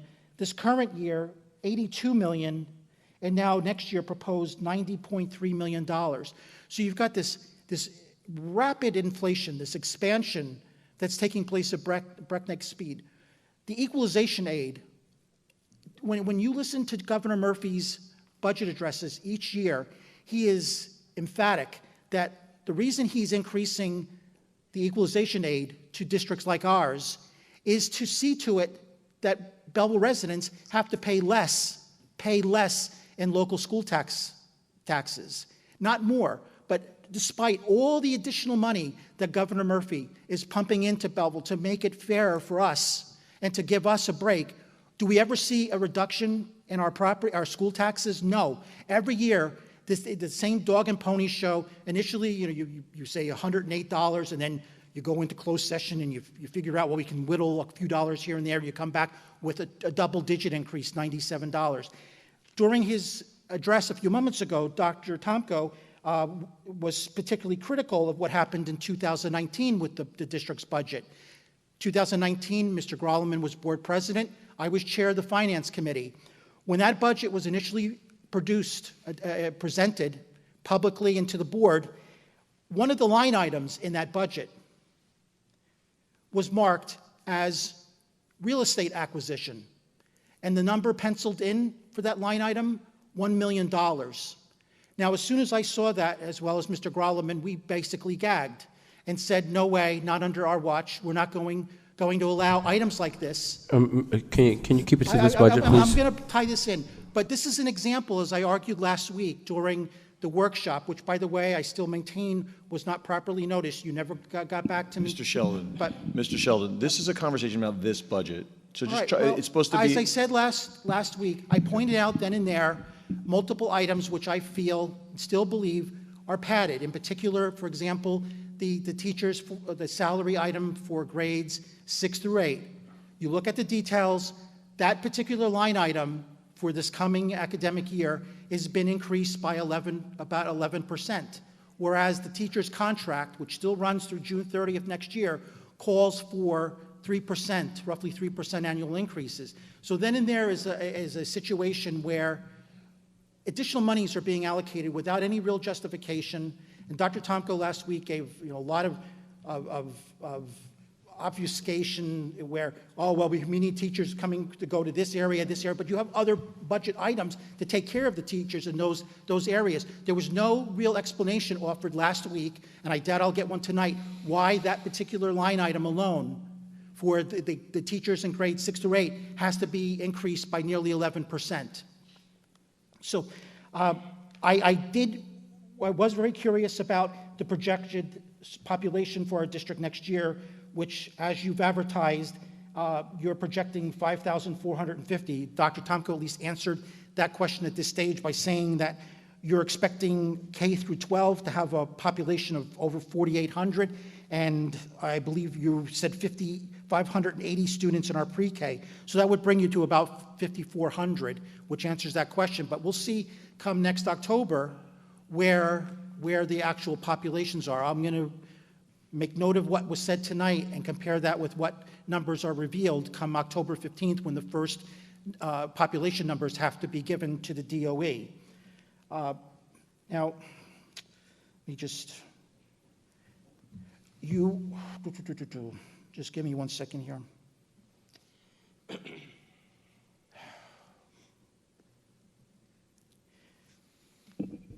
I'm sorry, just give me 1 second. I just had a scribble. Mr. Sheldon, there's a number of people who also want to speak. I know. so I'll just give me another second here. I just wanted, there was one note that I wanted to make, and I seem to have Mr. misplaced it. Frantantoni, you're next, by the way, so Right. just when you're ready. All right, well, let me just say in conclusion here that I've grown tired both being on the board and off the board for all of the endless spin that we must always increase the tax levy for Belleville residents. As I pointed out, the equalization aid alone should result in some real benefit to taxpayers. That's its intention. But we have not seen any reduction in taxes to Belleville homeowners. in the 5 years now that Governor Murphy has been increasing this aid. We also, based on what Mr. Bliss discussed and confirmed, we have almost $10 million of leftover money from last year. So those two pools alone, $25 million, but yet every last penny of it's already being reallocated, necessitating at least a $100 increase in the school tax levy for next year. I just don't buy it. I don't accept it. I know from being on the board how complicated this matter is, how difficult it is to make sense out of all these numbers. As I've quipped, with my background in physics, it's easier to understand quantum electrodynamics than it is a Board of Education budget. But I still don't believe that there's a real reason to increase taxes once again. If the board really pushed to shove. Mr. Sheldon, do you actually have a question? Yeah, I would ask the board to once again table your vote tonight, go back into committee, based on the equalization aid numbers and what Mr. Bliss said, try to find a way to reduce this budget some more before moving to adopt it. I think if you really make the effort, you could probably get it down to a single digit, if that. So that's all I'm going to say for tonight. But please Thank try you to very do some much. more to make a fair budget for the Mr. taxpayers. Frantantoni?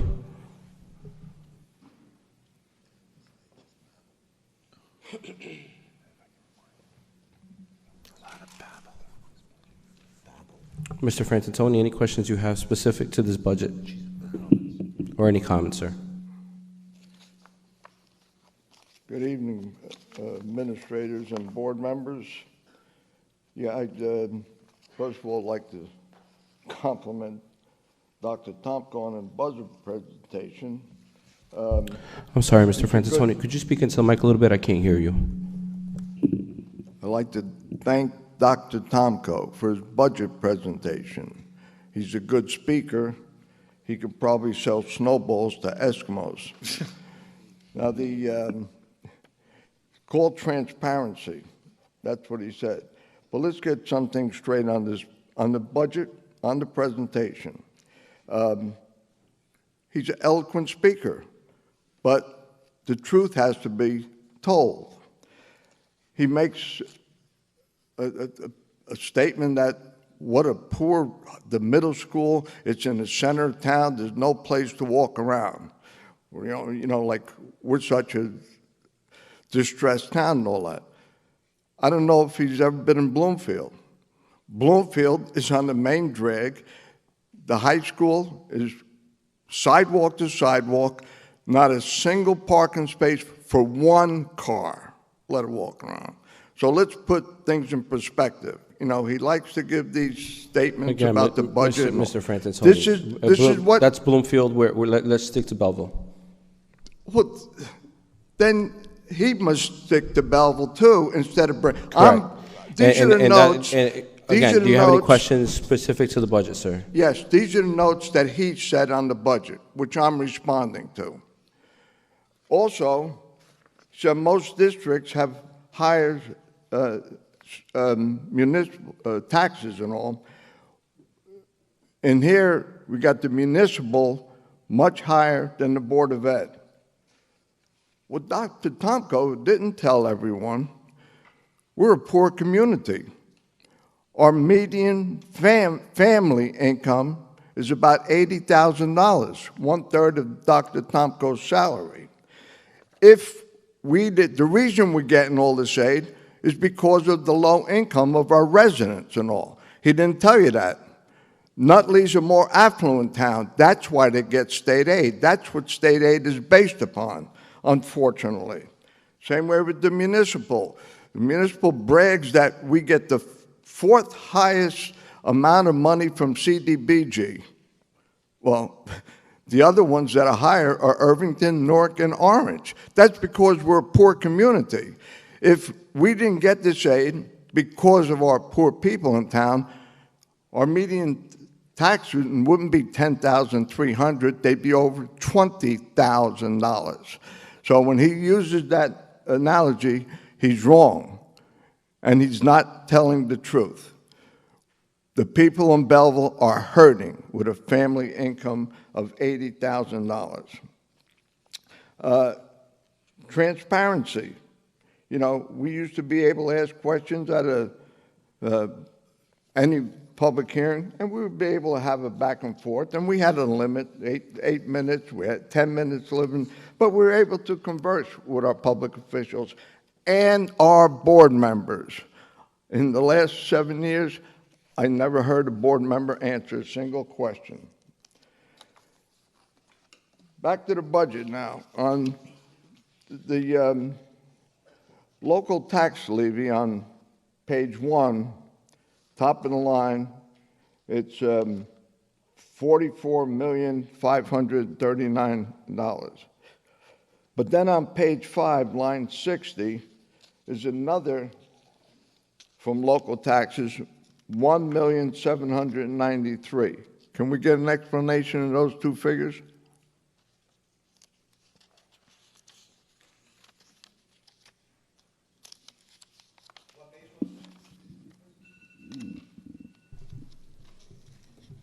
I'm sorry.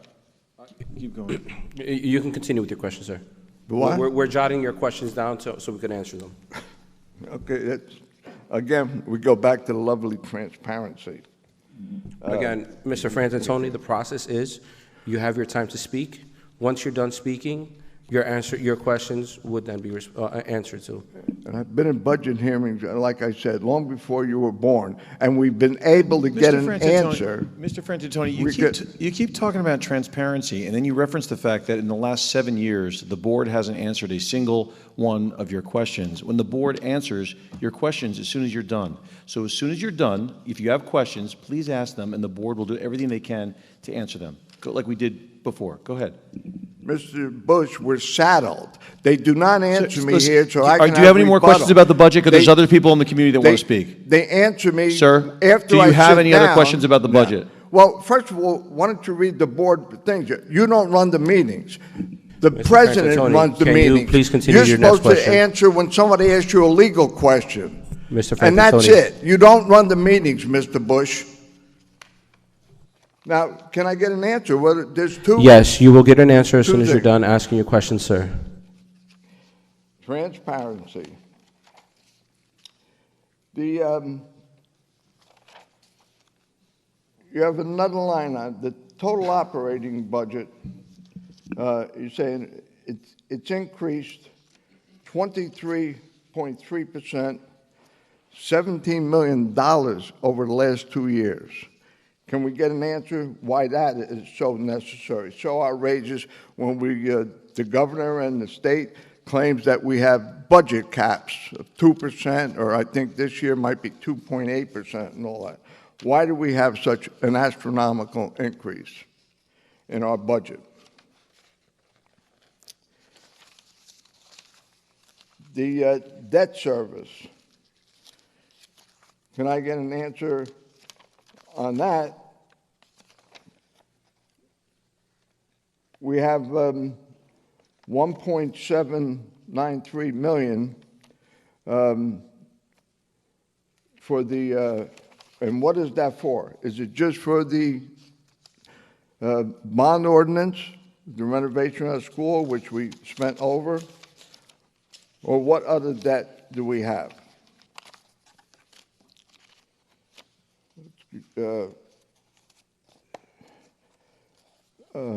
Miscellaneous services on the appropriations, page 14. What are these miscellaneous of $475,000?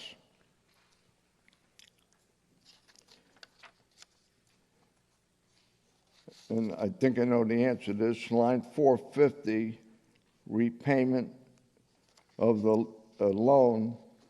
I guess that's what the prior board put us in hock for, that $4 million deficit. That's the answer. On page 15 of appropriations, for 2023, line 461, total undistributed expenses.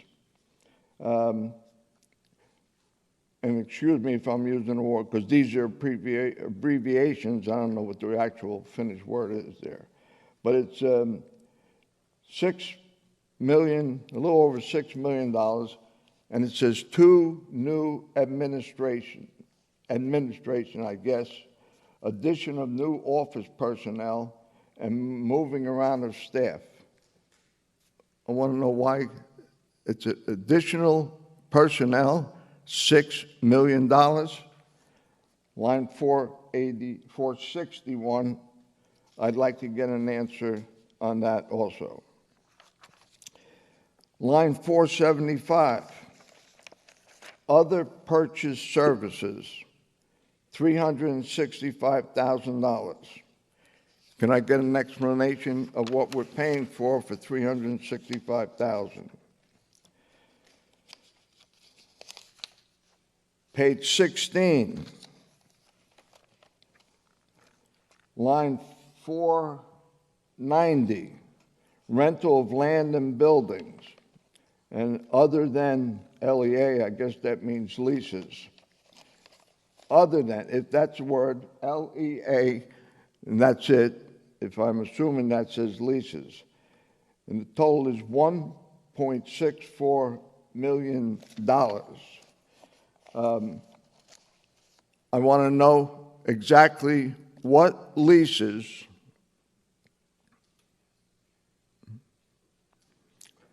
I'd like to know exactly what leases are being paid for with that $1.6 million.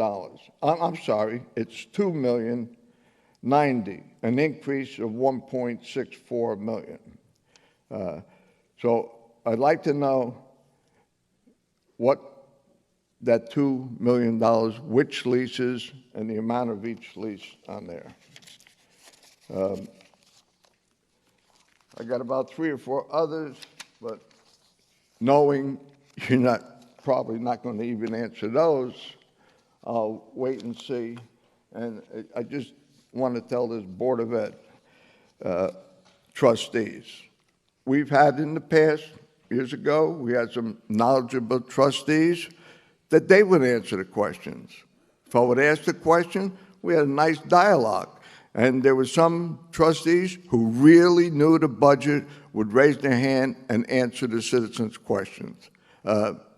7 years, we don't have that no more. I guess that's under the banner of transparency.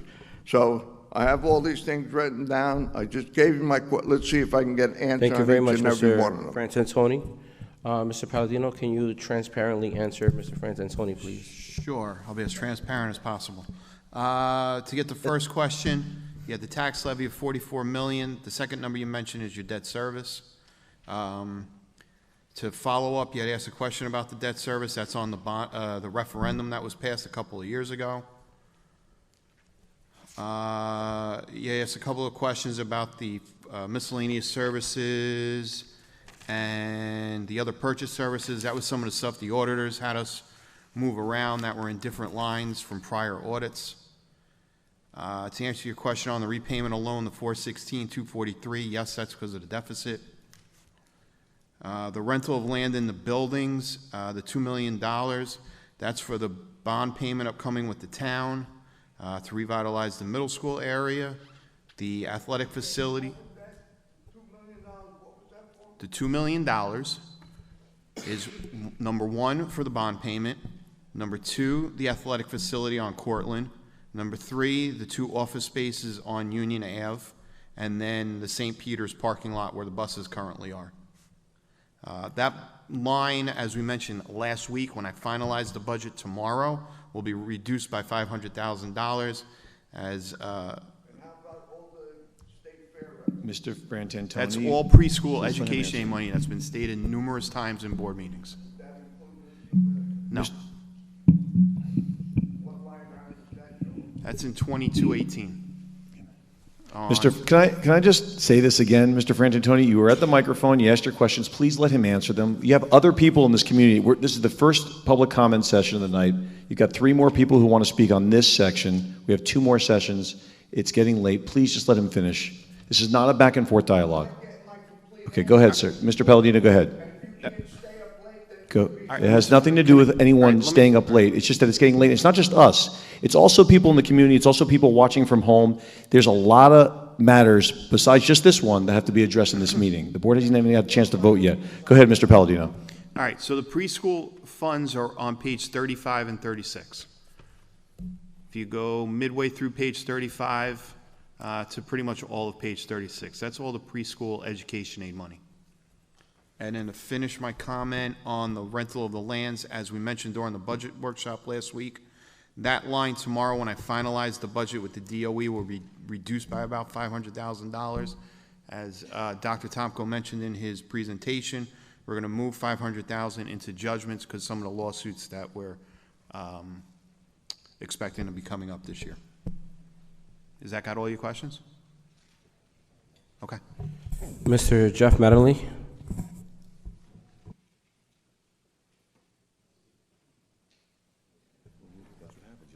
Okay, Mr. Mattingly's not here. Mr. Ruben Rodriguez? Okay, moving on to Mr. Frank. I believe it's Acuna, if I'm not mistaken.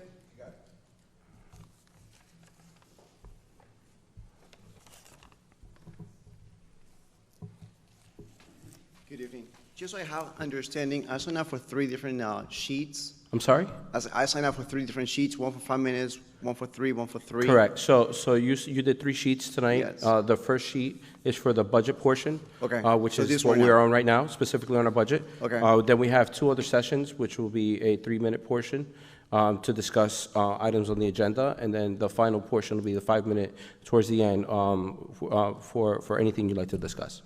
Okay, sounds good. So I'll yield my time. The only thing that I would say is it would be really great when members of the community come here and talk to the members here, that all the members should pay attention to the individual talking to you guys. Because the same way that you guys ask for the members to address to all of you should be able to pay attention and looking at the individual from time to time and not just having your face buried in your computers. So some of the questions that are being asked, not in every scenario, but some of the conversations that we're having on the sideline are part of the question that's being answered. So we're looking to make sure that we have the appropriate response for them once we're able to respond. So that's why you'll see some of our engagements in the back end.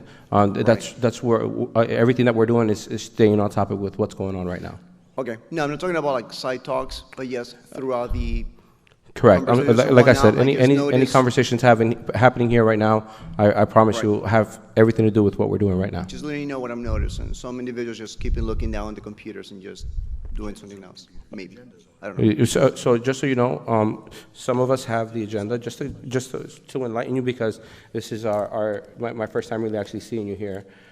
So some of us have our printout, some of us have it on our computer, some of us have our notes and our comments, and some of us are actually making our notes through the computer when we do this, just so that you're aware of why. Very well. And I don't want you to feel disrespected as to why we're doing what we're doing. Some of us are using the computer. I'm more of a manual guy. I like to write everything down, and that's why you'll see a little bit of a difference with how everyone does their process. Thanks for clarification. No problem. Thank you.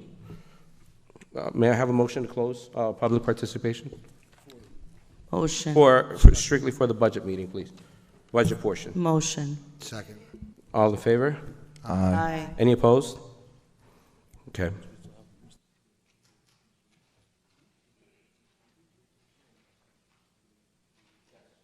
We're going to go ahead and yield back to Dr. Tomko. We're still in items being presented by the administration. Dr. Tomko? Yeah, no, thank you again, everyone. The board, all of you have worked very hard on this budget with us. Again, we're doing everything we possibly can to move the needle and give the best education and services to our students. So progress. And now I think Mr. Palladino has a report from Mr. Egan. I'll keep it short and sweet. As you know, Mr. Egan's watching on YouTube and Facebook. He's reviewed the financial reports for the month of March 2022 provided by the district's treasurer of school monies and certifies that there's sufficient funds to get the district through the remainder of the 21-22 school year. He's reviewed the proposed budget for 22-23 and supports the recommendation to approve the budget.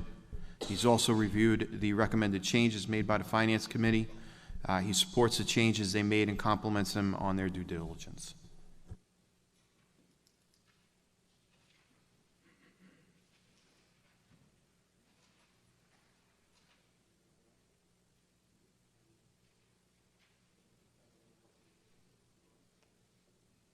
Okay. Thank you very much, Mr. Palladino. May I please have a motion to open to remarks by citizens? Motion. May I have a second? Second. All in favor? Aye. Aye. Any opposed? Okay. We're going to move on to the first portion, our first session. I will call the individuals who wish to speak in the order that they appear in the sign-in roster. The individual called to be heard shall proceed with his or her comments as briefly as the subject permits, with a maximum of 3 minutes at the podium. All inquiries must be directed to the board president directly. And this portion, sir, is and everyone, so we can discuss any items on the agenda. Mr. Sheldon?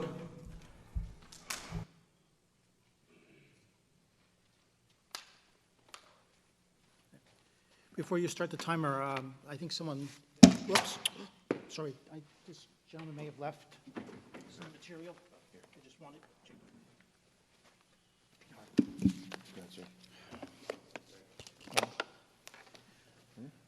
to. Good evening again, Michael Sheldon, 47 Floyd Street. My questions about the agenda all center around Section 10 of the agenda. Firstly, 10.1, which involved the purchase of the property at 3 along Ralph Street. That's already been answered. You're going to be using it for bus storage facility. That's fine. I objected way back when, a few years ago, when we were going to use school number 10 for the reasons Dr. Tomko identified. It was a bad place for this. The next item is 10.6, which is approve McErney and Associates to do an appraisal. I'm not sure if this is the appraisal for the Eastern International College or some other appraisal, but I just wanted to say that I had asked for, I offered a copy of the appraisal for the Eastern International College, which the board is going to spend $5 million to obtain. Last week I was given the response to my OPA request, which was almost fully redacted. Almost every page of it was blacked out with comments that security purposes or still active under consideration. So I still don't know, I hope you do, what the real appraisal value of the Eastern International College is and if it's actually worth $5 million. The next item is 10.7, and this is part of the shared services agreement bond ordinance between the Board of Ed and the Town Hall for $12.5 million. You're going to purchase tonight the property at 259 Washington Avenue for $775,000. That, as many of us in the town know it as the King's Window Store, this is supposed to become a garage, a 2-level garage, top floor board use, bottom floor municipal use. The current owner of this property is a man by the name of Brajesh Galati.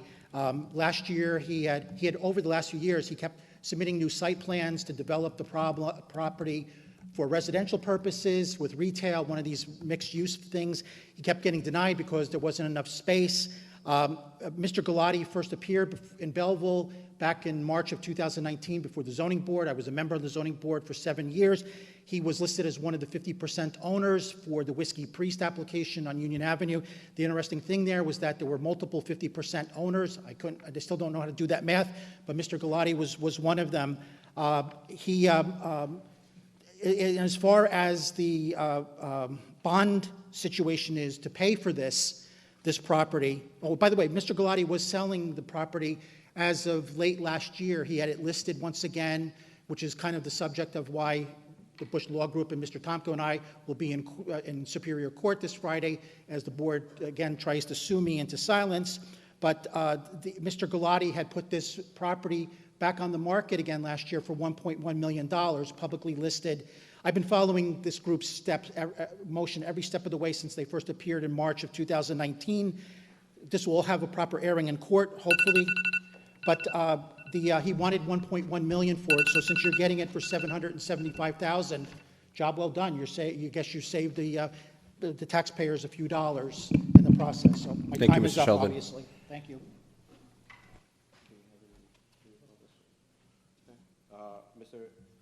excuse me. Mr. Acuna? Excuse- So, sorry, just a quick reminder, so this would, you can come up. This portion is specific to any items on the agenda. Thank you. Hopefully this portion does cover part of the agenda. Tell me if it doesn't. And 8.1 on the resolutions, curriculum, and instructions. I just want to know if this portion covers the topics Dr. Tampa was talking at the beginning regarding. Okay, regarding the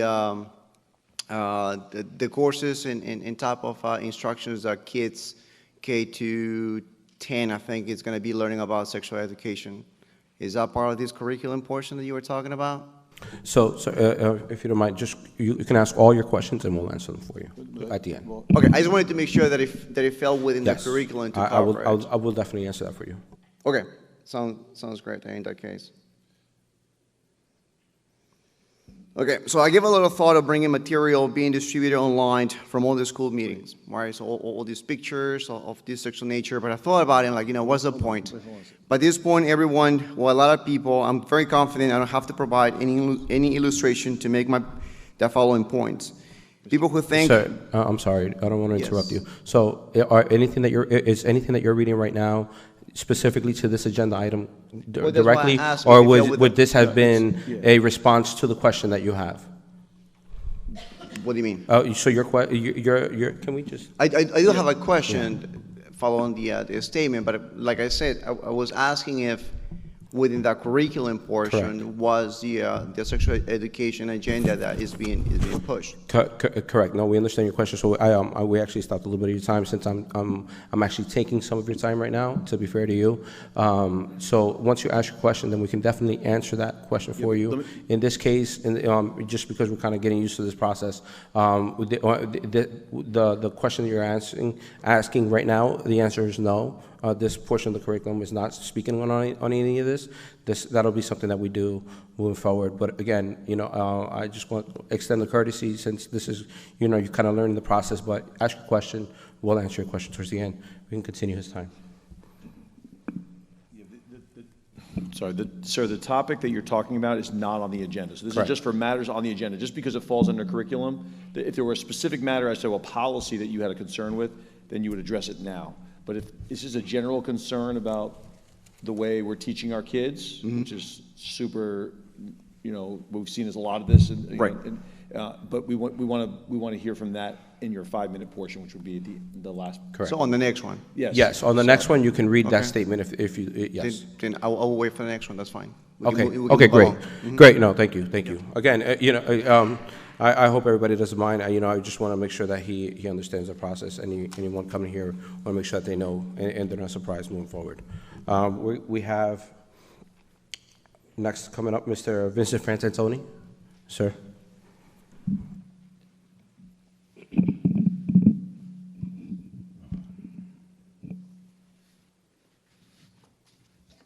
I'm referring to agenda items 10.1, the purchase of 333, 335 Ralph Street, 550,000.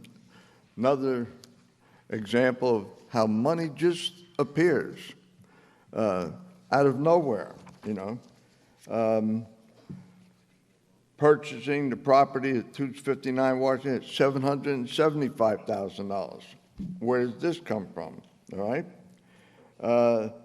All the other things were, all these purchases for equipment, for your remote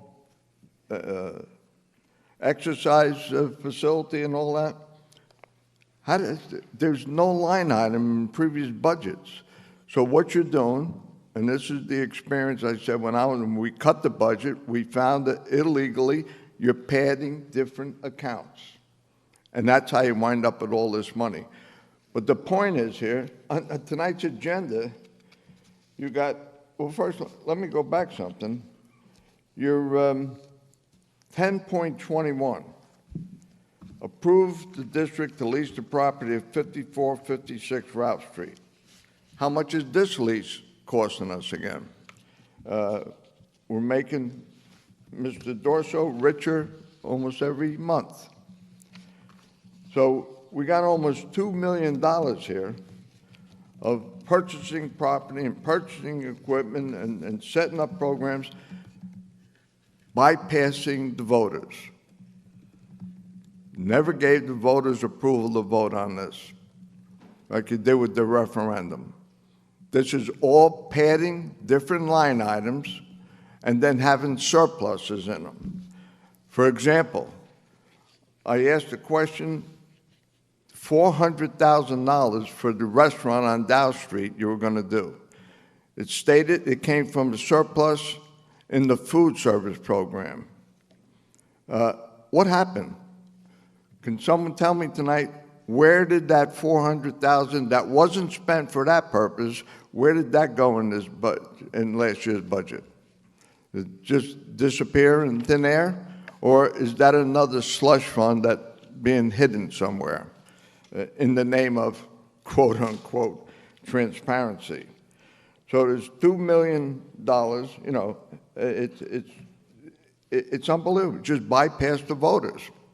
Just the hell with the voters, we're going to do what we want, we're going to hide money in the budget, and all of a sudden, we can miraculously come up with $775 million to buy one property and $550,000 to buy two other properties, and something very funny. They always turn out to be people who are connected politically. You look at these two Route Street... thank you for your time. Yeah, these two Route Street projects, Thank you for your time, Mr. they're all Frantantoni. connected politically. Mr. So, Jeff Mattingly? If I get an answer, why are you bypassing the voters?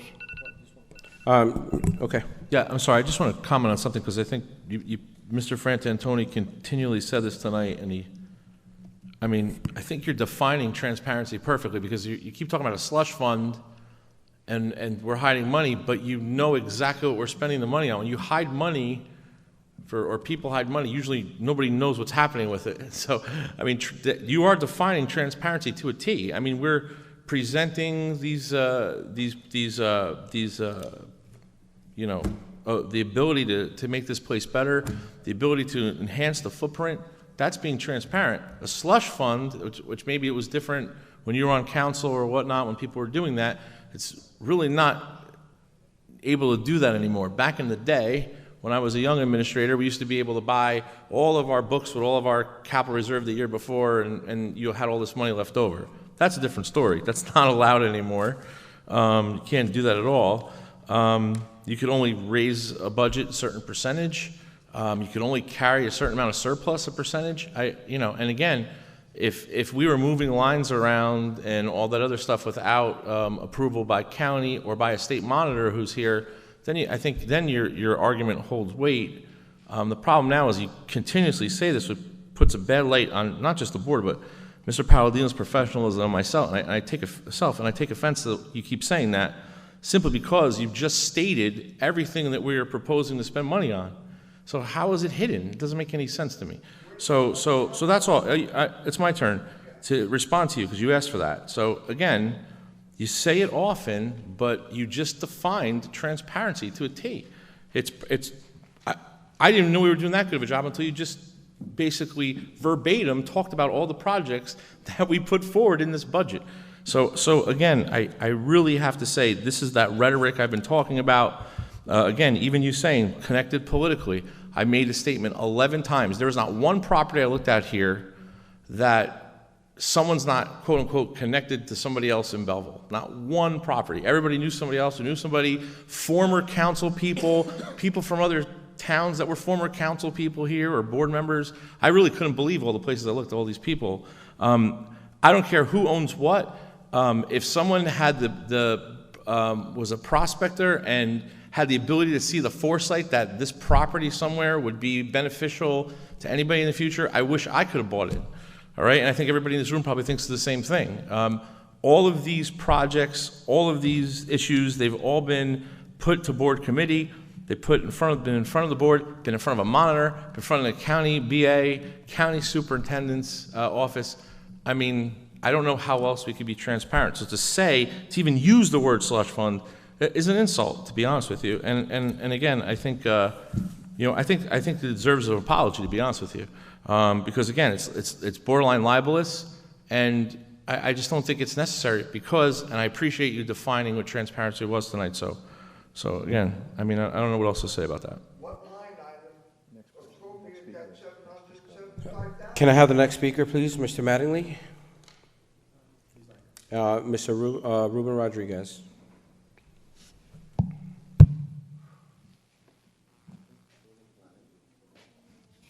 Getting late.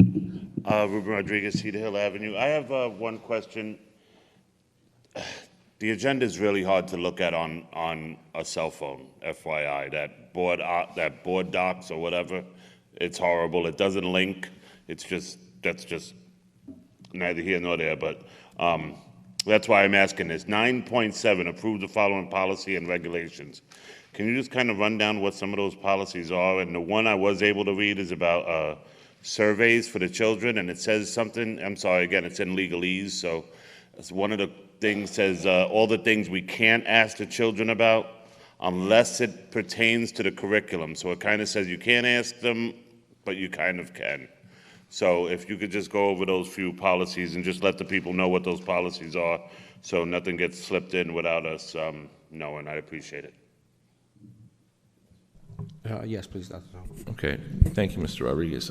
Yes, so there's several policies on here for second reading with regard to student surveys, as Mr. Rodriguez just said, prevention and treatment of concussions, compensatory services, special education, different policies with student assessments because they're changing names to all that stuff, high school graduation requirements, political activities, anti-hazing, joint use facilities, bias crimes, and administration of school surveys, again, which is on a different policy regulation.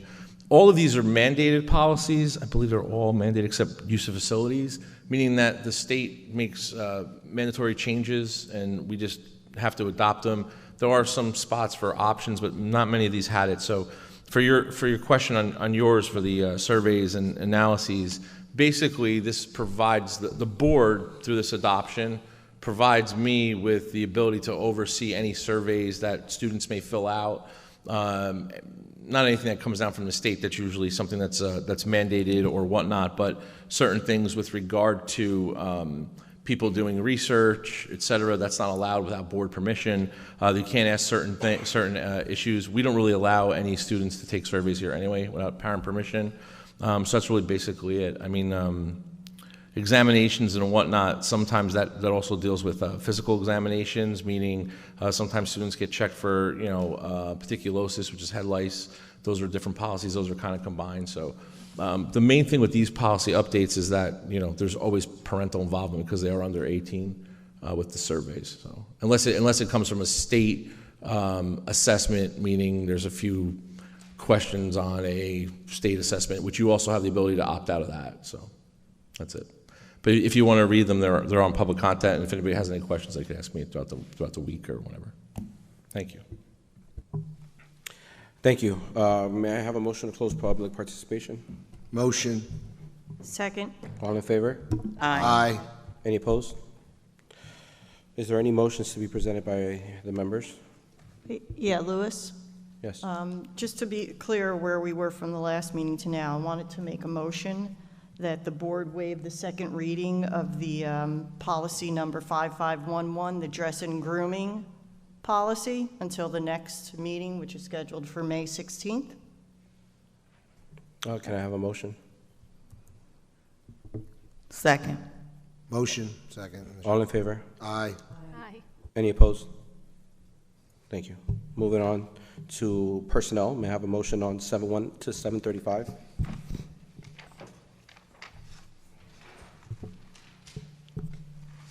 Motion.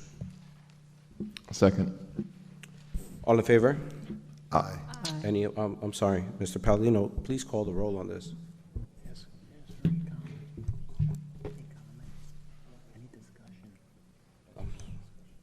Do we have any discussion on motions, on personnel, 7.1 to 7:35? I apologize. Hearing none, Mr. Palladino, call the roll. Trustee Dattis. Yes. Trustee Jacko. Yes. Trustee Tunis. Yes. Trustee Velez. Yes. Trustee Williams. Yes. Vice President Benamini. Yes. President Munoz. Yes. So we're moving on to resolutions, curriculum and instruction. Item 8.1. Can I have a motion? Motion. Second. Any discussion? Hearing none, Mr. Palladino, please call the roll. Trustee Dattis. Yes. Trustee Jacko. Yes. Trustee Tunis. Yes. Trustee Velez. Yes. Trustee Williams. Yes. Vice President Benamini. Yes. President Munoz. Yes. Moving on to board action and board policy, 9.1 to 9.27. May I have a motion? Motion. Any discussions? Yes. Okay. Mr. President, thank you. In regards to 9.1, which is approve the superintendent's decision on harassment, intimidation, and bullying cases, I had something to say about this. The trustees up here each year have to go through governance trainings. I recall my governance training from 2018, and there was a lot of commotion going on with HIB back then.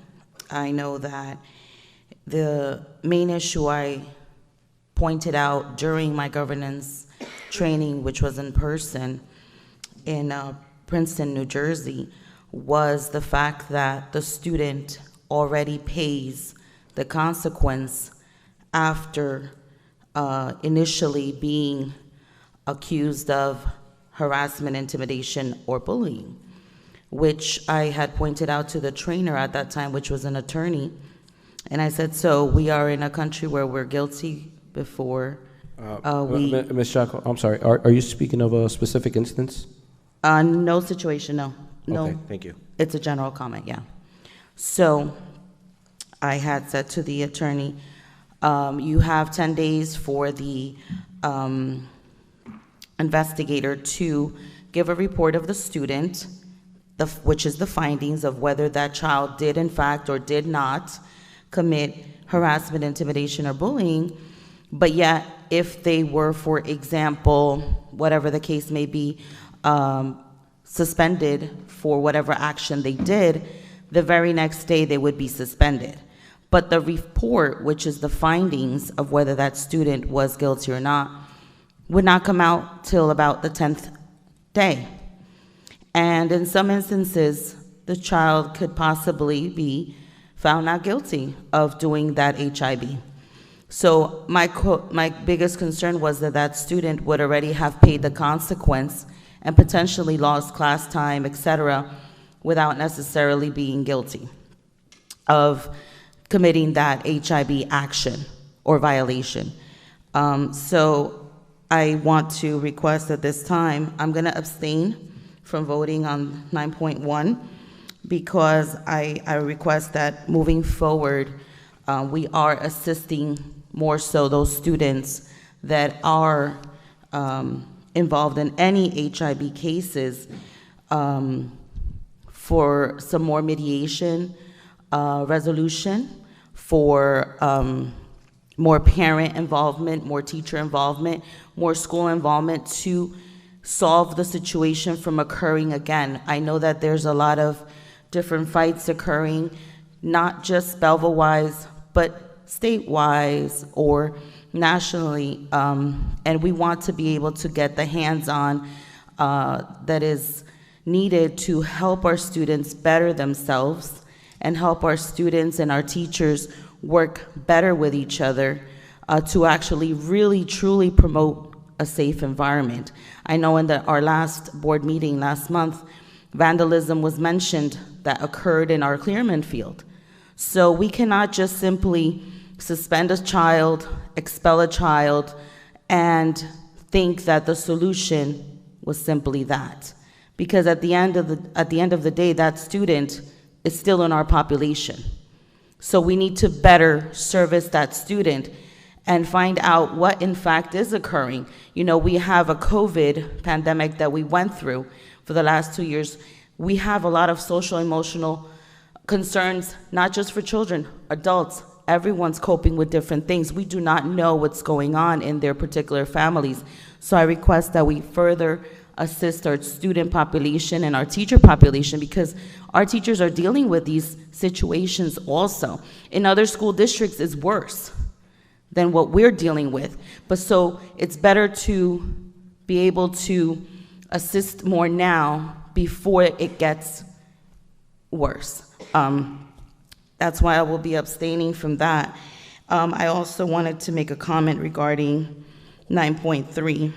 I wanted to know if this position is going to start next school year. The other part is, where is this salary coming from? The other question is, what is the position description? The other question is, well, where will this position be at? For example, which school? What is the position qualifications? And how many, or is it just one of this position before I vote on it? Thank you. Any other discussion from 9.1 to 9.27? If you don't mind, can you answer some of Yes, Ms. Jacob's thank you. questions? Very quickly, the job description is in public content on your board docs. With regard to the adaptive skills vocational facilitator position, there'll be, right now we're anticipating 2 positions to work with the extended life skills program in the the Willett Annex. Those monies will be are in the budget already that hopefully you guys will all approve. Those are 2 of the new positions based on the needs of that population of students, autistic students, students that have different needs, helping them running some operational programs that they do in consideration of selling T-shirts, learning how to make T-shirts, crafts, etc. Mr. Klein started that program this year. It's been very successful. It's expanding tremendously, so we would like 2 facilitators most likely for that program next year. Those qualifications are also in that job description. I mean, it's a member. It's not a member of any of the units, so it's outside the unit. But basically, we're looking for somebody with some experience in education, or have had some experience in education, and definitely someone who has experience with individuals in those areas. So that's really very important positions. Maybe even more than that, maybe more than 2, but right now we're going to start with probably 2. And that will be July 1st. It's going to be a 10-month position with extended school year duties, et cetera. So. Thank you for that explanation. Mr. Paolino, please call the roll. Sure. Trustee Dattis. Yes. Trustee Jacko. Yes to all except to 9.1. Trustee Tunis. Yes. Trustee Velez. Yes. Trustee Williams. Yes. Vice President Benamini. Yes. President Munoz. Yes, thank you. We're moving on to purchasing and business services. Can I have a motion on 10.1 to 10.32? Motion. Second. Any discussion? Hearing none, Mr. Paolino, please call the roll. Trustee Dattis. Yes to all except 10.30. I'm sorry, can you say that again? Except 10.3? Yes to all except 10.30. Okay, thank you. Yep. Trustee Jacko. Yes. Trustee Tunis. Yes. Trustee Velez. Yes. Trustee Williams. Yes. Vice President Benamini. Yes. President Munoz. Yes. Moving on to finance, can I have a motion on 11.1 to 11.11? Motion. Can I Second. have a second? Second? Second. Any discussion? Hearing none, Mr. Paolino, please call the roll. Trustee Dattis. Yes. Trustee Jacko. Yes, but I abstained from check number 084401, and I abstained from check number 084488. 448, I'm sorry, what's the last digit? 084. 4488. 80. 88, I'm sorry? 88. Thank you very much. I'm sorry, So yes to all, and I I'm all abstain from the congested others. today, guys. I apologize. Trustee Tunis. Yes. Trustee Velez. Yes. Trustee Williams. Yes. Vice President Benamini. Yes. President Munoz. Yes, sir. Thank you. So that takes care of agenda items. May I please have a motion to open to remarks by citizens? Motion. May I have a second? Second. And all in favor? Aye. Aye. Any opposed? Great. Can I please, this is our second portion of our public commenting. All the individuals that wish to speak will be called in the order as it appears on the sign-in sheet. The individual called to be heard shall proceed with his or her comments as briefly as the subject permits, with a maximum of 5 minutes at the podium. All inquiries must be directed to the President of the Board of Education. Excuse me, Mr. Sheldon?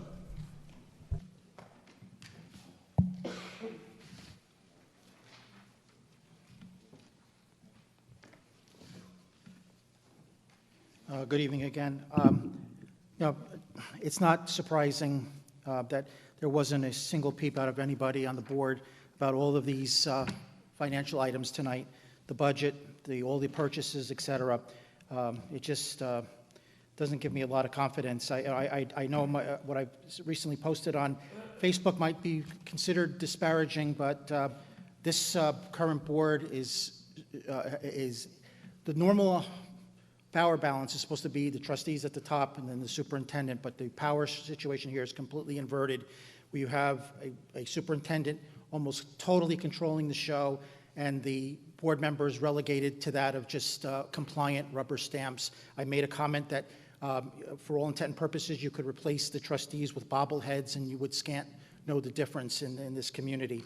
I want to address a matter that's come up a few times tonight, and that's the bond, the shared services bond ordinance, the $12.5 million. Mr. Palladino, in addressing one of Mr. Frantantoni's questions, pointed out where the funding for the bond ordinance was coming from. But the simple fact of the matter is, and this was confirmed from the township manager in an email I received from him last week, we have no idea how much the shared services bond ordinance is ultimately going to cost. In fact, right now, it's in the mandatory estoppel period. We have to wait 20 days after the council approved it before you can even begin to go out to bid for the bonds, the notes. So we have no idea how much this $12.5 million is ultimately going to cost. Mr. Iacono said that he's hoping to get 3.5% interest over a 30-year period. But even so, if he's able to achieve that, it's going to cost another $7.5 million beyond the principal of $12.5 million. So it's going to cost $20 million at a minimum for this shared services ordinance. So please, when you in the future, when you say, hey, we're getting a school which only has 8 classrooms in it, it's not like you're getting a comparable middle school which has, 50 or more classrooms in it for $5 million. What a great deal. It's not so great a deal, I'm sure, as history will prove. As far as 259 Washington Avenue is concerned, which is integral to this shared services agreement involving the Eastern International School and the parking garage. As I pointed out a few moments ago, property is owned by a gentleman named Brajesh Galati, who was one of the listed multiple 50% owners of the Whiskey Priest when they appeared before the zoning board back in March 2019 for the Whiskey Priest project on Union Avenue.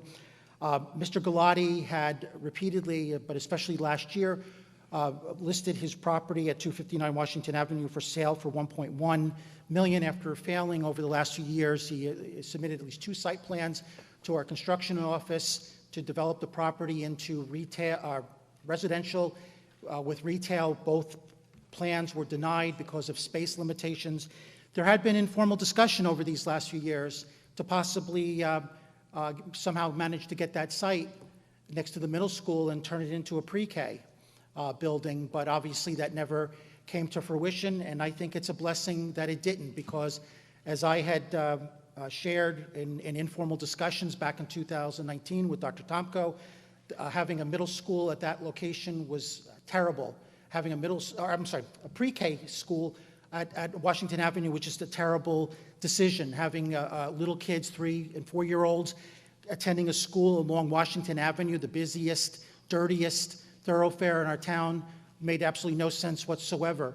And in fact, when Mr. Galati once again posted late last year and early this year that he was selling the property and it was going to, if anything, it was going to be developed as residential retail, independent of any interest the Board of Ed might have had on that property at some point, it was a huge relief to me. And I was, thank you. And that's why I shared with some people in this township that I was glad that that had happened and that the board didn't wind up using some of that property next to the middle school, the grassy knolls, I like to call it, to assist the development of that project. But I still think that in light of these very recent plans with the parking garage in the Eastern International College, that we're still going to see that bit of land or remaining pieces of greenery in this township permanently lost. Because if you do the calculations, you have already acknowledged it's a 2-level parking garage. I've heard from numerous sources it's going to contain 300 to 400 cars total, so at least 150 cars per level, using the RSIS parking standards. Just to accommodate 150 cars on a given level would require 26,000 square feet. The King's Window lot is only 10,000 square feet. It's only 100 by 100.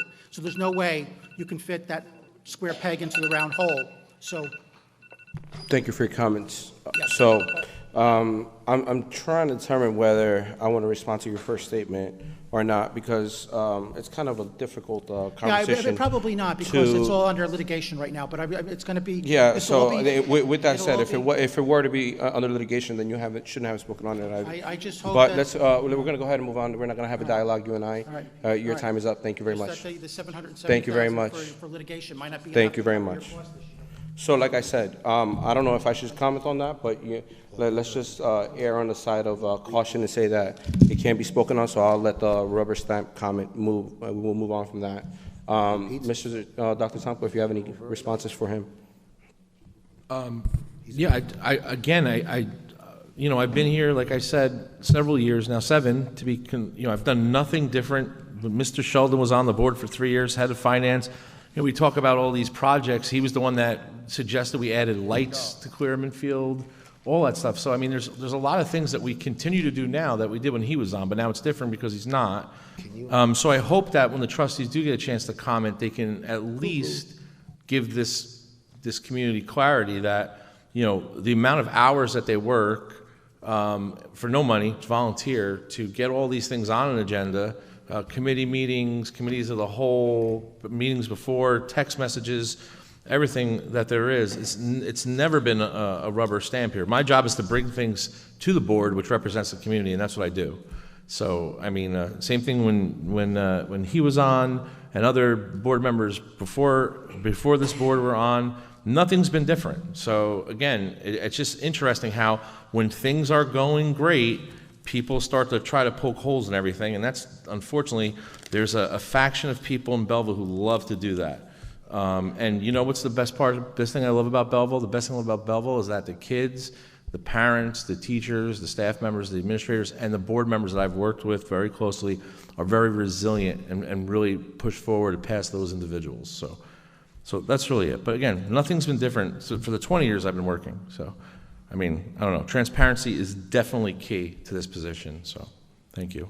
Well, I agree with that. The resilience that comes with continuing to move forward is a simple fact that our kids are actually winning in this district. And I want to emphasize that our kids are winning in this district, and that's based on the decisions that we're taking the time to analyze over and over and make these decisions. Mr. Frank Acuna? Sir, so this portion of the meeting, you're able to speak on anything you'd like to discuss within your 5 minutes. Okay, sounds great. Thank you so much. Frank Acuna, 33A Little Street. Just to the point here, people who think teaching children about sex, gender, 5, 6, 7, 8, 9 years old, must be realistic in their minds, in my opinion. What science are they using that will justify the teaching of this subject material to children? Do they understand that cognitive development for children doesn't begin until the ages 10 to 11 or earlier than that? Right? Do they understand that, and I know you guys do, but do you understand, like, there's a reason why kids believe in Santa Claus, the Easter Bunny, and all these other fictional items, because the parents, as the the person that they look after, are telling them that these things are real. So who has the most interaction on the kids 40 hours or so a week are the teachers. And for teachers to do that, it's just incomprehensible. And I know that Dr. Tomko said at the beginning that this is not something that Belleville is currently involved in, right? I get that, right? And by gauging my kids and asking them questions, I also get a perception that Belleville is not engaged in that curriculum as of yet, right? But my concern is not right now, but what's going to happen in the next year or the year after. So, and I know other parents will agree with me, I'm sure, that I must object to this type of subject indoctrination and perverting the minds of their children. I heard parents will be able to opt out. I think parents should want the children learning this material, should not opt out. The parents who want the children to learn this material should opt in, right? We don't want to be opting in the first place. What steps are we taking to ensure that our public library don't have this type of material? Multiple resources, online videos are showing different books in multiple public libraries with material not up for children, but they are there. So what steps are we taking for our library that these items are not being advertised? What are we planning? Are we planning to utilize this website called Amaze Channels to teach children who are in a younger grades about sex education in the incoming year? Switching a topic, the critical race theory. Similar thing. There's a lot of opposition to that. I feel that the focus is people or children who are white are given the wrong impression of what it means. That people are no longer being judged by the characters, values, and belief, but rather by the color of the skin. And I think this critical race theory is doing exactly that. If teachers are the instructors, are we thinking about, if they're public service, are we thinking about recording classrooms the way that during the Zoom, I guess during the past 2 years when they were doing Zoom, the parents had the option to be able to see what the kids were studying. But now that the kids are back in school, we no longer have the capability to see what the kids are actually studying at school, right? And I'm not saying Bill, but there are some teachers who have different agenda. And it has been very clear that some teachers want to utilize their power and authority that they have over children to push their beliefs onto them. Right, so what are we doing in regards to that, or are we planning to do something about that? Last but not least, one question outside this. I understand one of your board members is running with a runner-up major in town. What does this mean for the board member? Does it mean that does that mean that the board member forfeits the position and give way to somebody else to take over the role? What does the BOE rule states about this type of behavior of someone coming in new and leaving? Is it something that can be addressed?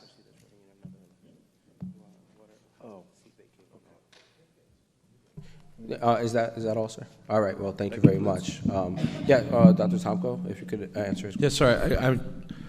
I think you can take a seat, sir. Thank you. I think you've covered all the concerns of parents out there that we actually haven't really heard too much in public. So let's just be clear, you're talking about the health and phys ed comprehensive changes, which include the changes to sex education. You also brought up critical race theory, right? And were you also talking about transgender and stuff like that? Did you mention? Well, just in general, sex education, I guess, all that, right, genderism, okay. And all that stuff. Right. Okay. And recording in classrooms, like resume teachers' ideologies, and then I think you were talking about if a candidate for another office, if a board member runs for office, right? Okay. So the health and phys ed curriculum is obviously on hold right now from the state, but I have 4 children myself, right? I totally get exactly what you're saying. It should come from the home. I think one thing that wasn't explained correctly, I'm just going to give a little bit of my take on it now, and just a little bit, expand a little bit more. One of the reasons why some of these, and I was actually talking to my assistant today about this because she and I had a really good conversation about it. One of the things that, one of the reasons why the expansion of this is necessary is because we as educators feel that students at a younger age aren't having conversations with their parents about this, which again could be your decision, but there's a fear that there are things that are happening to certain individual students or children that they're not able to recognize. So whether it's abuse or some of those things. So I think the whole idea is to identify some of those terms. Now, I'll be the first to say that when I was going up and down some of those terms probably shouldn't be in the curriculum. I agree with you. It's a little bit too advanced. And I think that's why the governor put the brakes on it a little bit. So I think the concept is an excellent concept because, you know, I think students need to talk about it a little bit more, but not to the extent with what you've seen out there already. So I agree with you. So again, that's why we put it on hold here. We knew this was going to happen. And I promise you that when we do write this, or we get ready to write it after we get some more direction from the state, the parents will be involved in either a forum, and then you also will have an opt-in or an opt-out. You'll definitely have that. Great. Critical race theory, I really don't like talking about that too much because that was a college class started years ago, right, to talk about different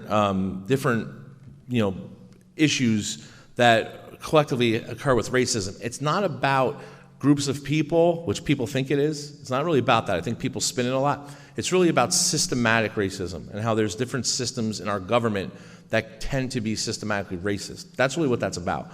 So I think a lot of people that get up at meetings, not yourself, sir, but a lot of people that talk about it, they think it's like, this supremacy versus that supremacy. It's really not that at all. It's really about systematic racism in different political atmospheres, governmental atmospheres. So we really haven't had many issues with that here, but I could definitely get into another conversation with you about it if you like. But it is on our radar. The board, actually, this board has asked me, I think almost every month we've had a conversation about it, right? Ms. Dattis is laughing, but Ms. Dattis is very active in all these areas, so as part of the curriculum team, so is Ms. Williams. So I think we're very attuned to that. So I appreciate you bringing it up. The recording in the classrooms, Zoom was a difficult issue. Don't forget, teachers actually saw into your house too, right? So that was an issue too. People didn't realize that, So recording of classrooms doesn't really occur, but I will be the first to tell you, and I think a few union presidents here could probably attest to it as well. We're very cautious about what's being taught in the classrooms. We need parental feedback. There are teachers that have different ideologies, but I think our teachers do a tremendous job sticking with the curriculum. But we are human, right? It's not just teachers. It's priests, police, fire, people that work at a bank. It's regardless, it's any job, right? But I think since we're in front of kids all day, we have to be extra careful. So we are careful of that. But I will say, if you see something, say something, right? If you have a concern, let us know. So again, I think that's something that I'm glad you brought that out here too as well. But we are pretty tuned to that as well. I don't know if Mr. Bush wants to weigh in on it, but I was gonna say, simply put, there's no special election or any of that stuff if someone does leave. Yeah, there's no prohibition whatsoever on someone running for another office while they're in an office. So that goes for any office in the state of New Jersey or the United States. So for example, if you're a member of Congress, you could run for president. If you become president, you can't serve in both. And it's likewise locally, if you're a member of a board of education and you choose to run for fire district or council or legislator, you can do that, but then once you win, there's no such thing in New Jersey, only as of about a decade ago, but there's no such thing as dual office holding. So you used to be able to be in the assembly and you used to be able to be, for example, a mayor, but you can't do those two things at the same time anymore unless you've been doing it since before that law was passed. And in the case of a board of education, you've never been able to serve in a position as a board of education member in any other position. But that's serving, not running. If someone were to run, and I understand I presume why you understand why you're asking this question, but if someone were to win a seat somewhere else, they'd be able to serve even after winning, but once being sworn in, they would no longer be able to they'd have to choose which spot they'd prefer to serve in. Okay. Thank you very much for your time. Thanks. Mr. Frank Santoni?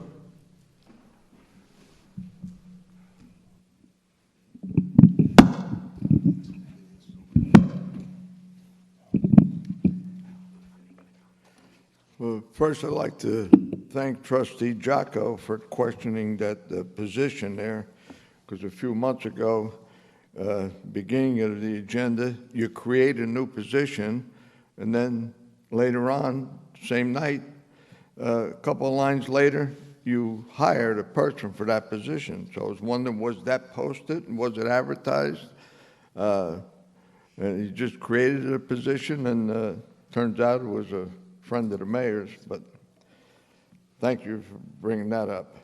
And Dr. Tomko, I don't think an apology is needed from me, because last night when we were going over it, I took out the budget, this year's budget, which I was at last year when you approved the budget. And nowhere in that budget could I find a line item for these hundreds of thousands of dollars to buy these properties. So if you could show me that line item, I'd appreciate it. And also, my wife had to go to my granddaughter's event tonight. She couldn't make it, but she can't, her and her girlfriend, after 20 years, can't walk in Clearman Field. You got it locked up again. That was going to be open, you know, so several million of our tax dollars, and we're living around the corner there 54 years, and now we can't use it. Can't take my grandkids down there when they come to visit, which they used to love and all. So, so much for your promises and transparency. The other thing I'd like to bring up, the Constitution of New Jersey, in Article 8, Section 4, Paragraph 1, one simple line said, the legislature shall provide for the maintenance and support of a thorough and efficient system of free public schools for the instruction of all children in the state between the ages of 5 and 18 years. Now, we were, years ago, 1976, we were getting killed with property taxes, so we fought, and the legislature came up with the income tax. We fought it. I was a member of 15,000 people in front of the state had protesting us, but they promised, Governor Byrne then promised that the reason for the income tax, it's a fair tax because you pay on what you earn, versus the property tax, even if you're poor, you still got to pay it. So what happens, the income tax was formed to pay for schools as the Constitution requires. And then they were going to eliminate the local property taxes because it's illegal. Constitution says the legislature pays for it. So what happened, they passed it, and the next year, when they made a big speech, well, the taxes don't get paid till April 15th of the following year. So we're going to tax you both, income tax and the local tax, and then next year we're going to give you a rebate. That's what started the phony homestead rebate. It was supposed to be a one-year rebate because they had to get their books in order. Well, the next year, oh, we still didn't get the books in order, so we're going to extend the rebate. And now people come to expect this as a gift. And what happens now, what did they do with the income tax?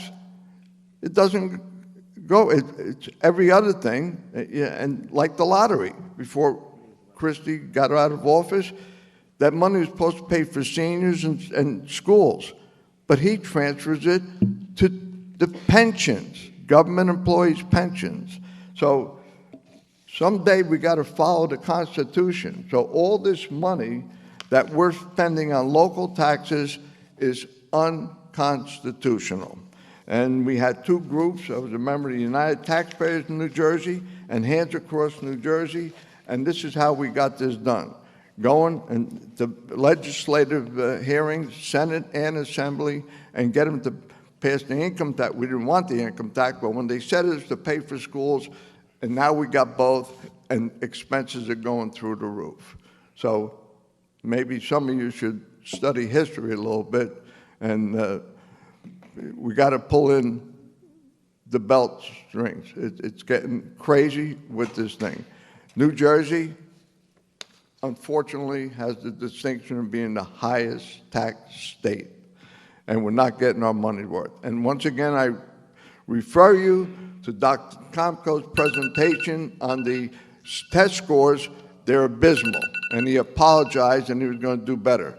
You're getting away from the primary thing of education with all these rentals. You're a real estate tycoon. Thank you. Thank you, Mr. Francisoni. With that, one of the things that you mentioned, and I'll have Dr. Tomko answer, and Mr. Bush answer a lot of your questions, but I'm glad you brought up the discussion about the school number 8 field and the renovations that were done there.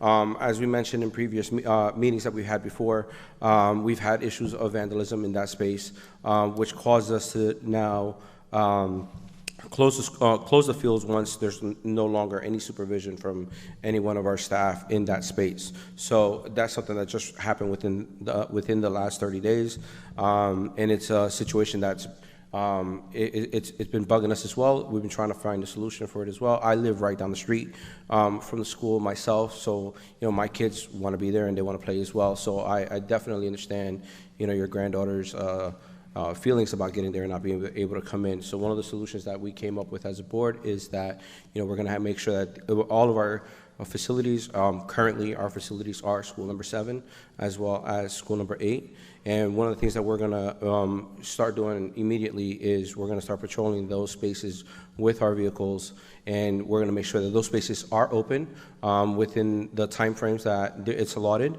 And then beyond that time, obviously the space will be unsecured, but it would also be closed within those hours in which no one should really be on the field, correct? So that's just to kind of answer that concern. We do agree with you. It is it's a beautiful field. It's a beautiful facility meant for all of us to be able to use. We want to make sure that we can use it, and this is one of the most immediate responses that we can take to make sure that we can get everything open back up how it needs to be, and also make sure that our spaces are being monitored and used appropriately.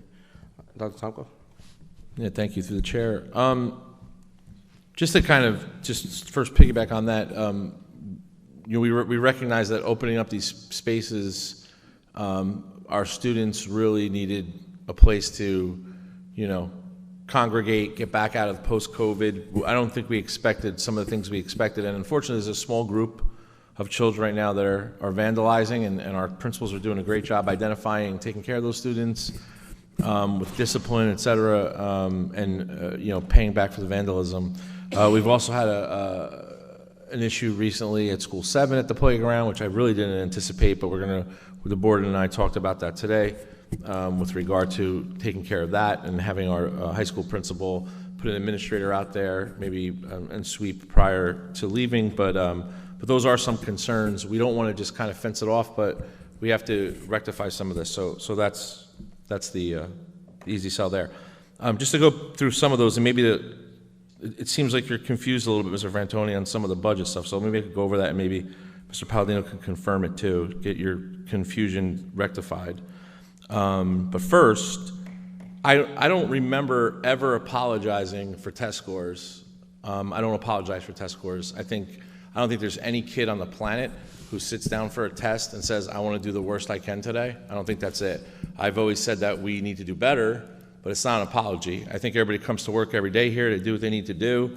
Our teachers, our administrators, everyone, we write curriculum, we do the best we can. Have we not had the ability to give our students some of the tools they need that some other districts have? Absolutely. That's why we added the Chromebooks, that's why preschool is important. But I will tell you, we have students that get into some of the top schools in the country, and then we have students that have to work and can't enjoy high school because they have to provide for their families. So that's the recognition that our students and our teachers and our parents that are pushing those limits deserve, not an apology. So I don't apologize for people. So let's clear up, I think, some of the budget, discrepancies that you have. Tonight's budget was for next year. Some of the properties that we are purchasing are now. So these properties are, right, Mr. Palladino? So the properties that are purchased that come out of capital reserve. So that's the line that you can't find. It's the capital reserve line. The board is not allowed to just buy properties unless it's bonded or from capital reserve. So the properties that you see us purchasing are through capital reserve, monies that we've set aside, money that's been approved to go into capital reserve every year. money that I've been saying over and over as in a transparent process that Mr. Paladino and I have been putting money away because we know we needed these things. So that's capital reserve, transparent line. Mr. Paladino was talking to you about the budget before, talking about the line, I think it was $2 million in leases, again, right there in that line. I think you actually mentioned it. That's the payment for the bond and all the other leases that you brought up today. So that's right in that line that you actually identified. So I don't know if maybe after the meeting, if you need us to point it out, we can do that for you. But I think that's $2 million. So again, I think that clears that up. I don't know how else to really say that, except that the stuff that's for now is coming out of this budget. We're not done with this budget yet. Tonight's budget was for next year, starting July 1. So I don't want the town to get confused on that. So they're separate issues. I don't know. Just to go over the bond payment real quick. Yes, there's an estoppel right now. It's a 20-day estoppel on a bond. It has to go through some legalese in the county offices, make sure there's issues, and we have some conservative numbers. My goal is to try to pay that bond back, and I think Mr. Paladino too, and talk to the board about paying that bond back as quick as we can, not to wait the whole process. We don't really need to do that if we can, but again, it's just not smart enough to, it's not smart just to kind of pay it all off. The property on Washington Ave, the old King's property that's been talked about a few times tonight, is also part of that bond, so that's in that lease line. So again, I think I just identified where all the monies are coming from, or where all the monies are transparently posted. So again, if you have any questions after, you can contact us and we can let you know. Thank you. Anybody else? Okay, moving on to Ms. Chelsea Post. Good evening, everyone. I'm here to speak a little bit more about the School 7 park. I live at 355 Division Avenue, which is the house right next to the park, along with my boyfriend. I'm a middle school teacher. I've been for 9 years. My boyfriend is a detective, and he's worked as a school resource officer for many years. Given our occupations, we are acclimated to children of those ages' behavior, and what we've been seeing on this playground is really concerning. Since the weather has been warm, students have been playing in the park, which is absolutely wonderful. However, young children are being robbed of that experience daily because this has become a hangout spot for older children. When I say older children, I mean middle school, high school. They've been taking over the park, and their behavior and actions are concerning. This not only occurs during the day and the afternoon, but it continues well into the night, sometimes even midnight. In the past few weeks, we've seen a lot. We've seen students bring airsoft guns to the park and shoot each other. This is obviously painful because when they scream, they're hit. We've even seen them victimize girls by surrounding them and passing the gun off to one another in order to shoot them. These shots not only hit the children and the school property, but they can hit the cars in the parking lot, my house, and even the cars in my driveway. There have been multiple fistfights. Luckily, yesterday, we noticed a fight and we were able to stop it. Afterwards, other parents came up to us and thanked us because they stated that they were afraid for their young ones, as this is a common occurrence. There have been drugs. They're smoking pot under the jungle gym and passing bags around, trying to hide. They're blasting vulgar, explicit music from their portable speakers. They're making out. They're crude and vulgar language being screamed. And they're taking over the entire playground, and young children can't play on the swings because there's no room. We're talking 20, 30 kids at a time. Most parents come with their young children and leave in frustration a few minutes later without saying or doing anything about it. They leave and the problem is forgotten about. They've even stated that they will not return. Unfortunately, this is not the case with me and the other neighbors who surround the park. We can't just leave and forget about it. We are subjected to the danger and their behavior every single day. And in addition to, we feel the need to spend thousands of dollars to put up a 6-foot vinyl fence to protect our property, my children, my house, from the danger that's going on and the nuisance, the constant garbage being thrown into my yard, and to help with the noise level as well. I've personally had to call the Belleville Police Department several times, and they take well over 15 minutes to come, and they don't do anything. They don't even step out of the car to speak to the children. This is more than a nuisance, it's a danger, and I'm concerned that if this is how they're acting now, it will only get worse.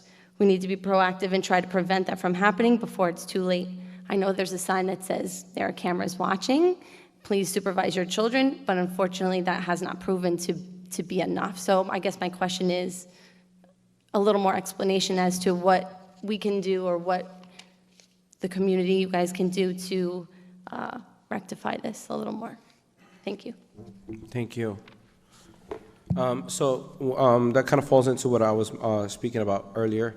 First of all, I apologize for the fact that you and your family are going through this.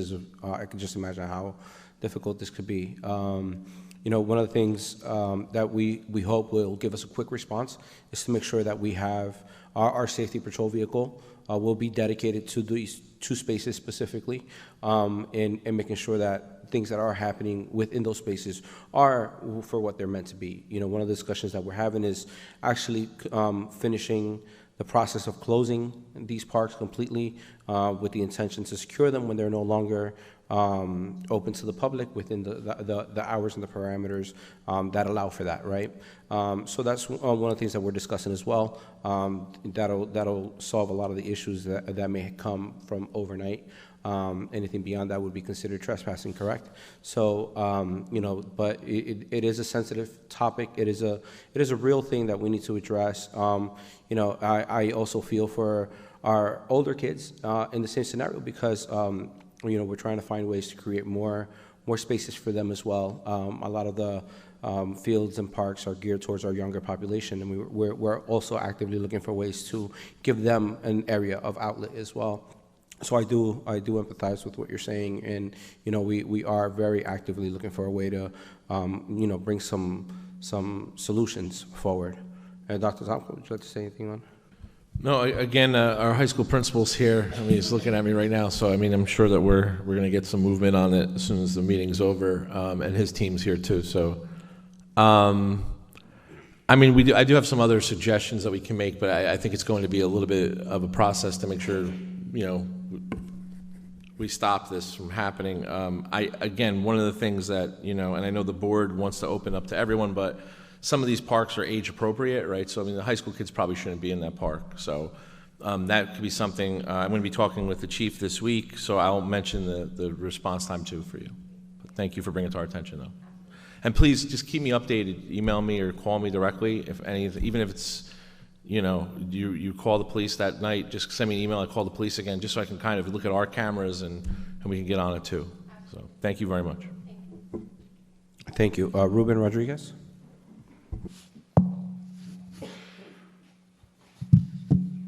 Rodriguez. I'll try to be quick because it's late.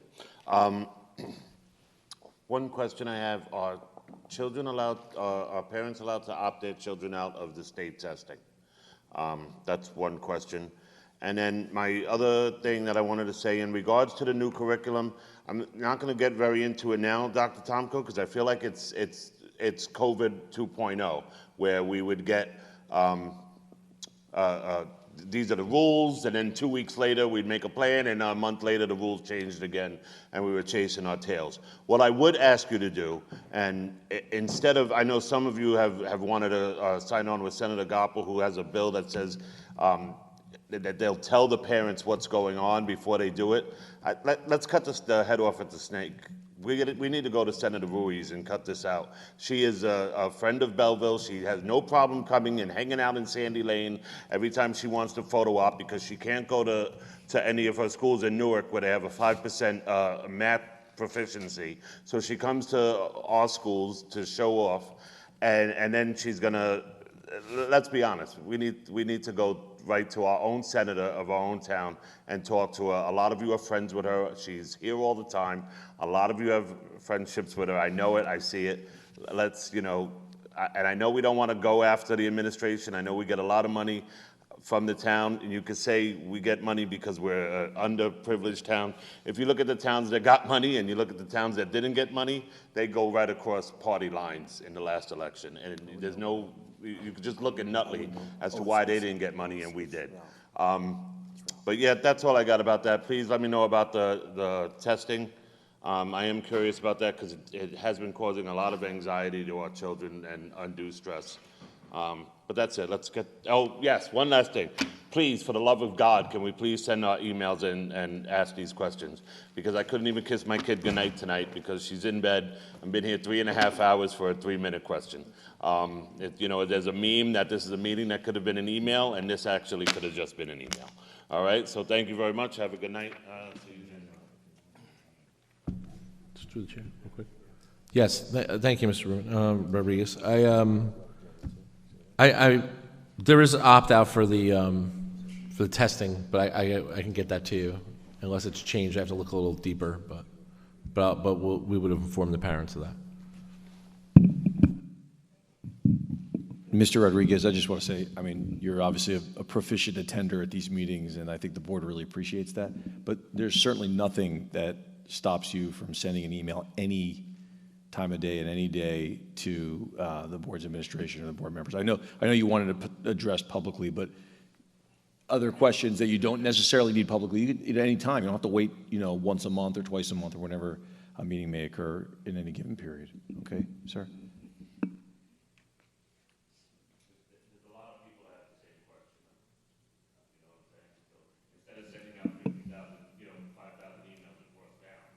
Totally, and that's why I said there are some things that obviously you want to address publicly. I get that. Thank you very much. May I please have a motion to close public participation? Motion. Second. All in favor? Aye. Any opposed?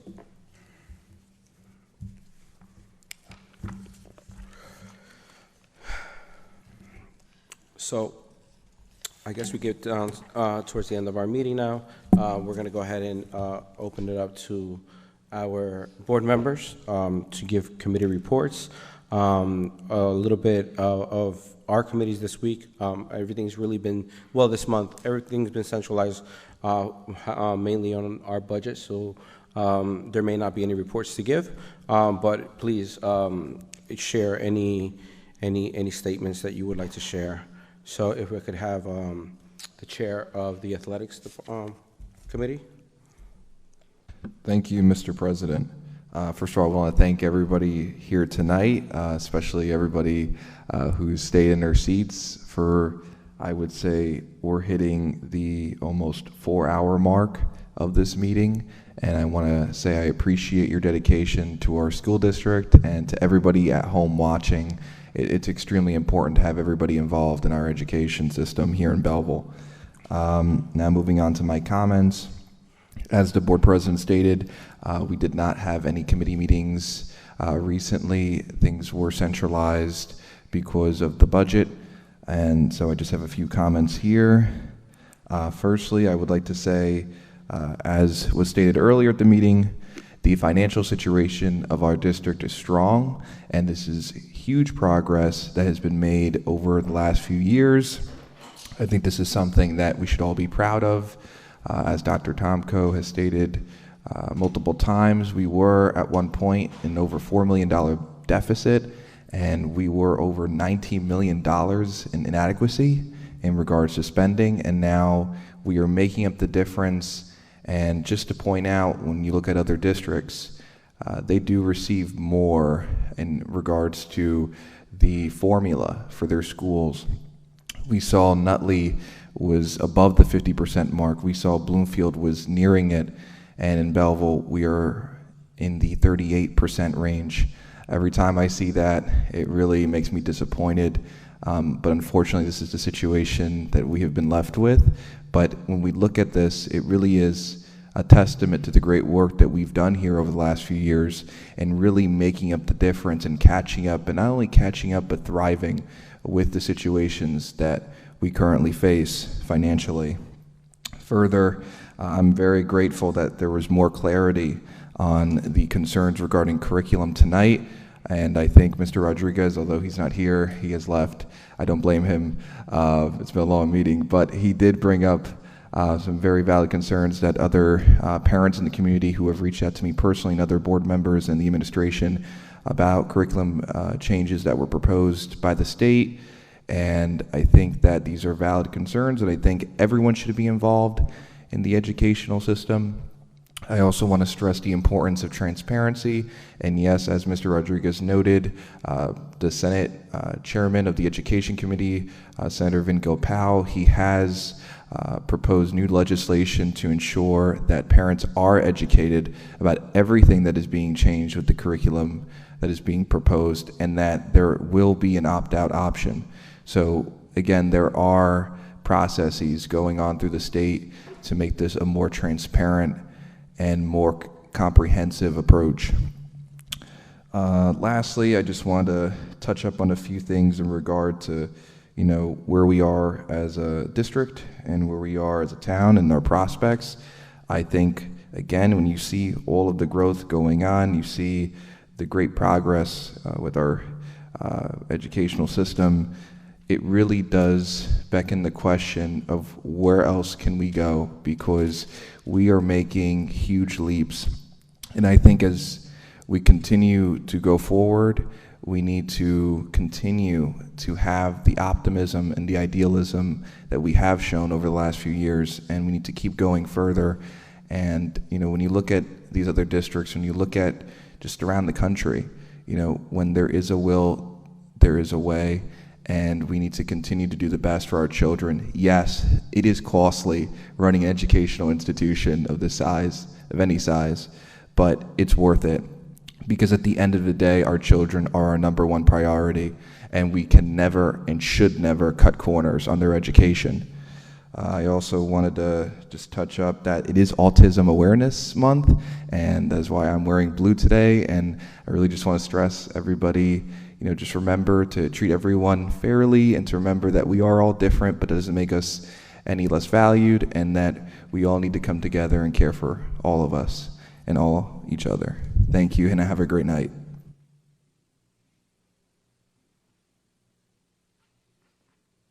Thank you. Instruction program, Ms. Williams. Thank you, President. I'd also like to recognize April as Autism Awareness Month. We can assist this cause by continuing to educate ourselves on how to be advocates and supporting activities that would benefit our students and be positive role models. Congratulations to our special education students who will compete in this year's Special Olympics. We are so appreciative for the generous donation of uniforms to our students and the support from everyone who contributed to such a worthy cause. As a special education teacher myself, I understand the importance of focusing on our students' abilities rather than their disabilities. I am hopeful to see the continuation of our Belleville Bridge program that addresses learning loss, and the further expansion of our aeronautics and STEM programs, which continue to promote critical thinking in our students. Lastly, I'm hopeful that with the expansion of our pre-K, it will positively impact the educational careers of our students and foster a strong learning foundation. Thank you and have a good evening. Thank you, Ms. Williams. Operations, Mr. Tunis.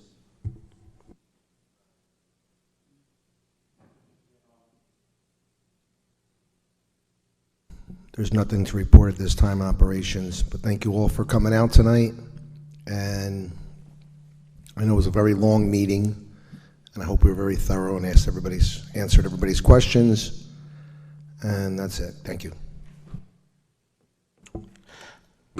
Finance Chair, Ms. Dettis.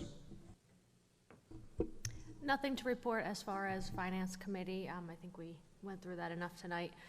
Thank everyone for coming out, and I want to echo again the curriculum. I'm watching it very closely, and I'm curious to see what happens in the upcoming months with this new health stuff. So if anyone has any questions, always feel free to ask me, but I'm on top of that. Thank you. Governance is Mr. Tunis as well. You just kind of gave your report. We didn't have a committee meeting for governance, so we can move on to personnel. Ms. Jacko. Thank you, Mr. President. I want to thank everyone that was here tonight attending and setting aside time to invest in our children, our schools, and our community. In regards to Mr. Frantantoni, I wanted to thank him for being a community advocate. I kindly request an email is sent to Mr. Frantantoni answering all his questions from tonight. because I think that a lot of back and forth happened, and perhaps some information was missed. And please, can I be CC'd on that email? I do not have a committee report.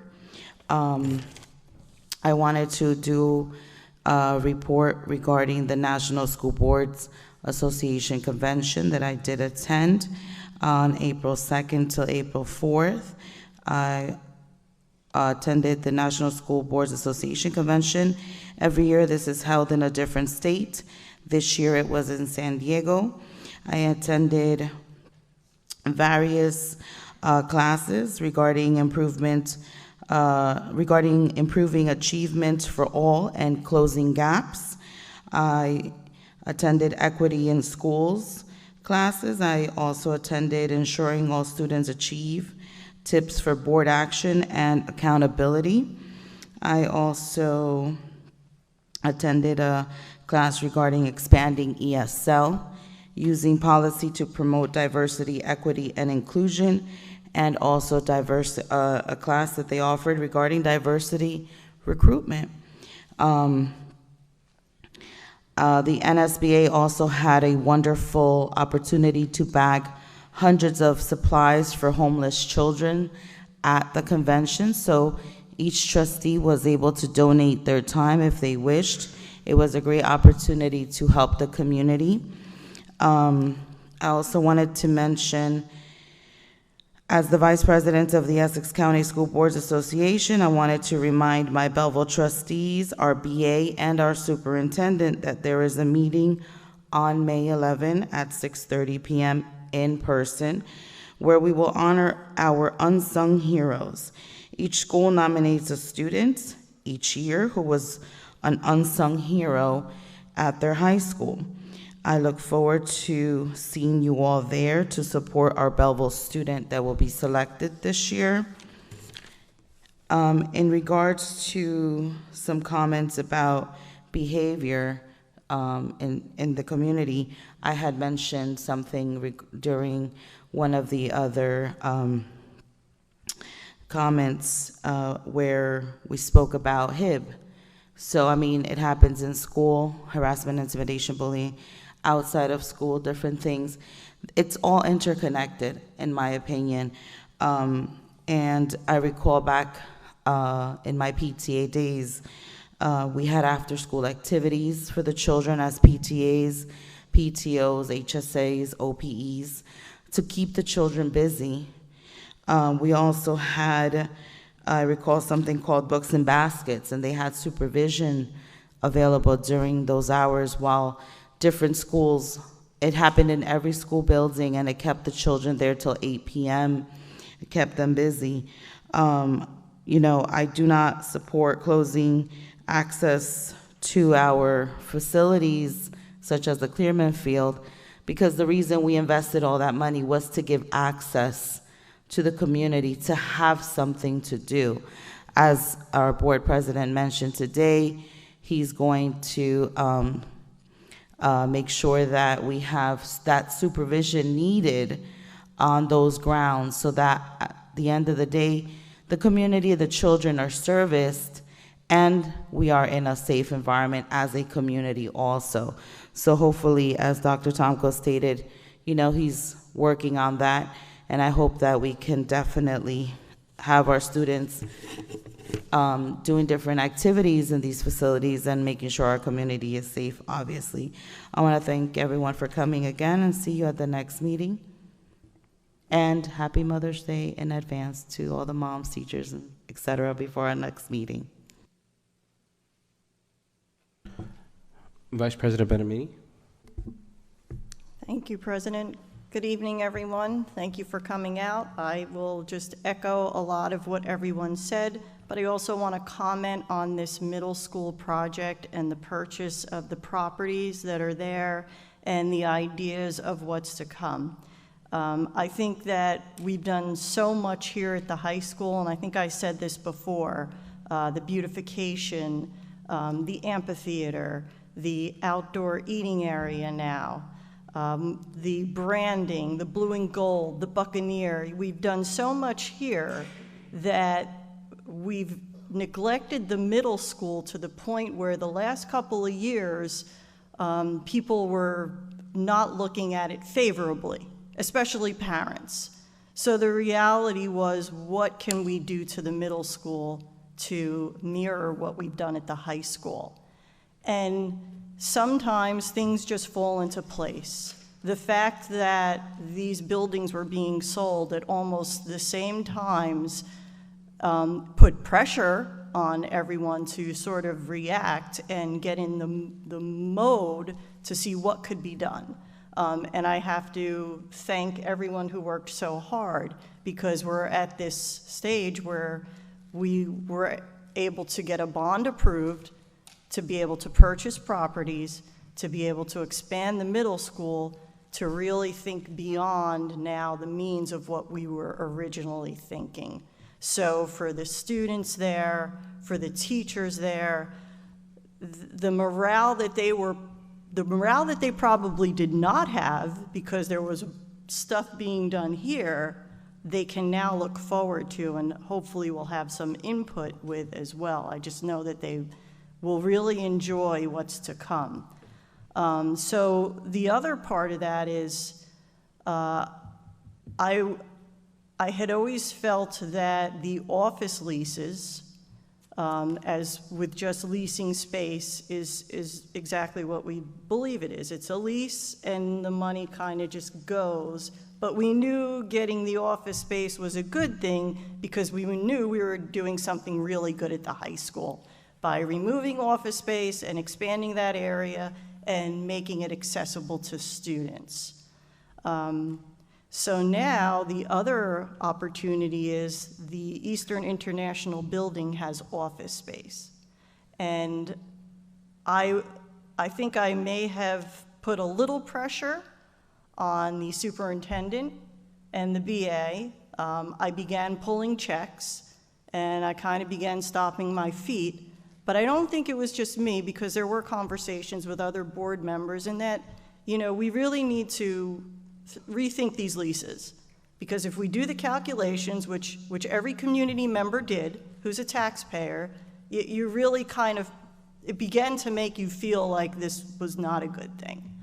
So I have a feeling that we're going to move into a different area. I can't say how long this will take. I have no idea about that logistical stuff, but I just feel like this will put us in a little bit of a better place. And the other thing to think about is how many other districts in New Jersey are squeezed to the point where they need to expand, and they're looking at building new schools. And when I looked at the costs of the 12 proposals from schools from the state of New Jersey, from $55,000 to $55 million to $250 million, it was just unfathomable to me, like just the extreme. And I really think we did a lot here with a little bit, or we're going to do a lot with a little bit. So I just wanted to kind of wrap that up and really say how excited I am, and how I think that this board is a great representation of the community. A former student sits on this board, parents sit on this board, an educator, a person who's an aide to a school bus driver and a DJ, and you really can't get any better than that, taxpayers as well, to people that really understand and are connected to this town and the school district. So I just wanted to thank the whole board, thank the BA, thank Dr. Tomko, and with regards to the budget, kudos, we really did a good job. I'm very, very excited. I appreciate all the hard work. That's it. Have a good night, everyone. Thank you very much. I will do my best to make mine as fast as possible. So I really just want to start really by thanking the new residents that actually came and visited tonight, Ms. Post, Mr. Kuna, thank you very much for having come out. It's always great seeing new faces and having an opportunity to engage new points of views and new mindsets. With that said, I also want to thank Mr. Sheldon, Mr. Frantantoni, Mr. Rodriguez, who continue to come to our meetings, are always here and always have their, their opinions and their voices in many topics. So this is the important part of this process. We do our very best to, like we said, just show all the content that we have. If there's a question, there's nothing that can't be Oprah'd, there's nothing that can't be requested, there's nothing that can't be shown. So we really, we emphasize the opportunity to have these conversations and just, want to let everyone know that, this is, I don't want to discourage anyone from ever coming here and being able to kind of speak on these things and on these matters. One of my recent encounters with a resident in town, Spanish speaking, one of the statements that they made to me was that, they watch the meeting at home and their child actually sits there with them and translates the meeting over to them so that way they can understand what's going on. And I think that it's amazing that it's a very real thing that's going on, not just in the Spanish community, but in many other nationalities within that we represent within our community. So I think that's incredible. So if you don't mind, just real quickly in Spanish, just kind of saying to those families that, please, that they're welcome here. And if they need anyone to translate on their behalf, and if they need any, I'll go up there and I'll do it myself if I need to translate for them. So uno de los comentarios que le quería hacer a nuestra comunidad hispana, tuve una situación hace una semana atrás que uno de los padres llegó donde mí y me hizo la pregunta que ellos se sienten en la casa con sus hijos y en el tiempo que estamos teniendo este meeting, how would I say, honey?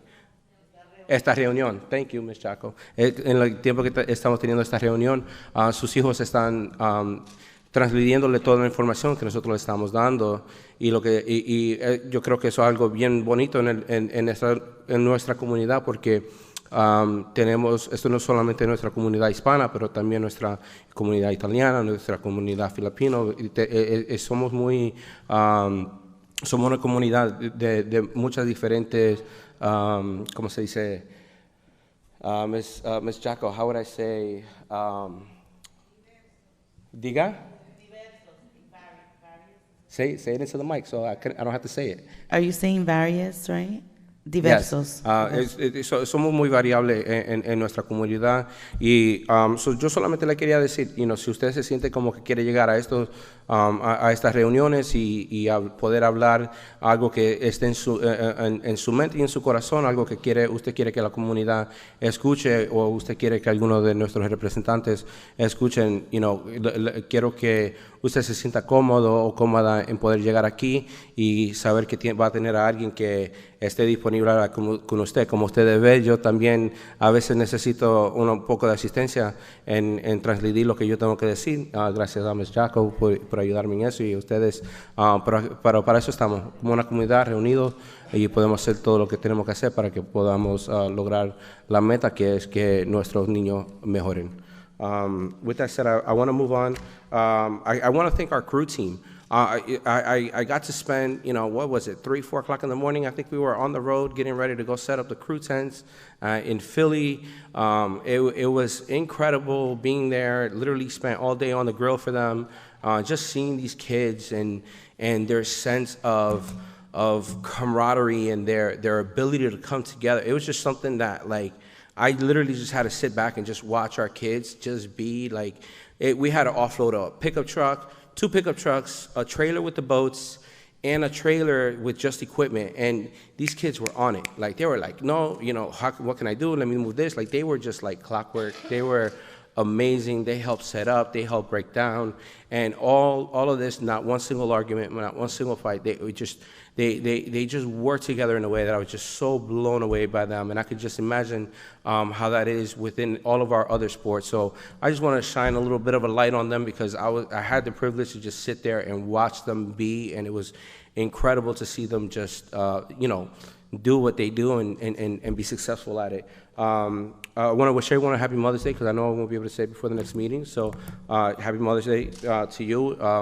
The work that you do as mothers is incredible. The impact that you give to our children there's nothing like it. So, from a son and a husband who has an amazing wife that is an incredible mother to my children.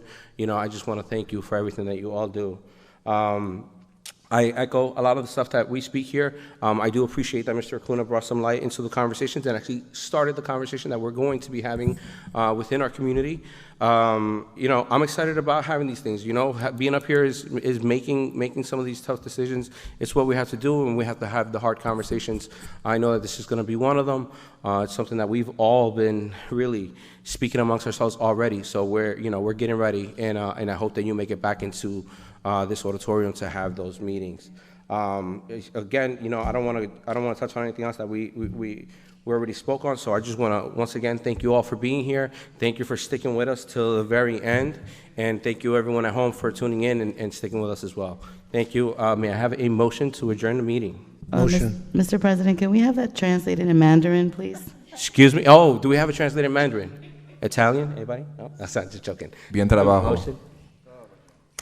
Second.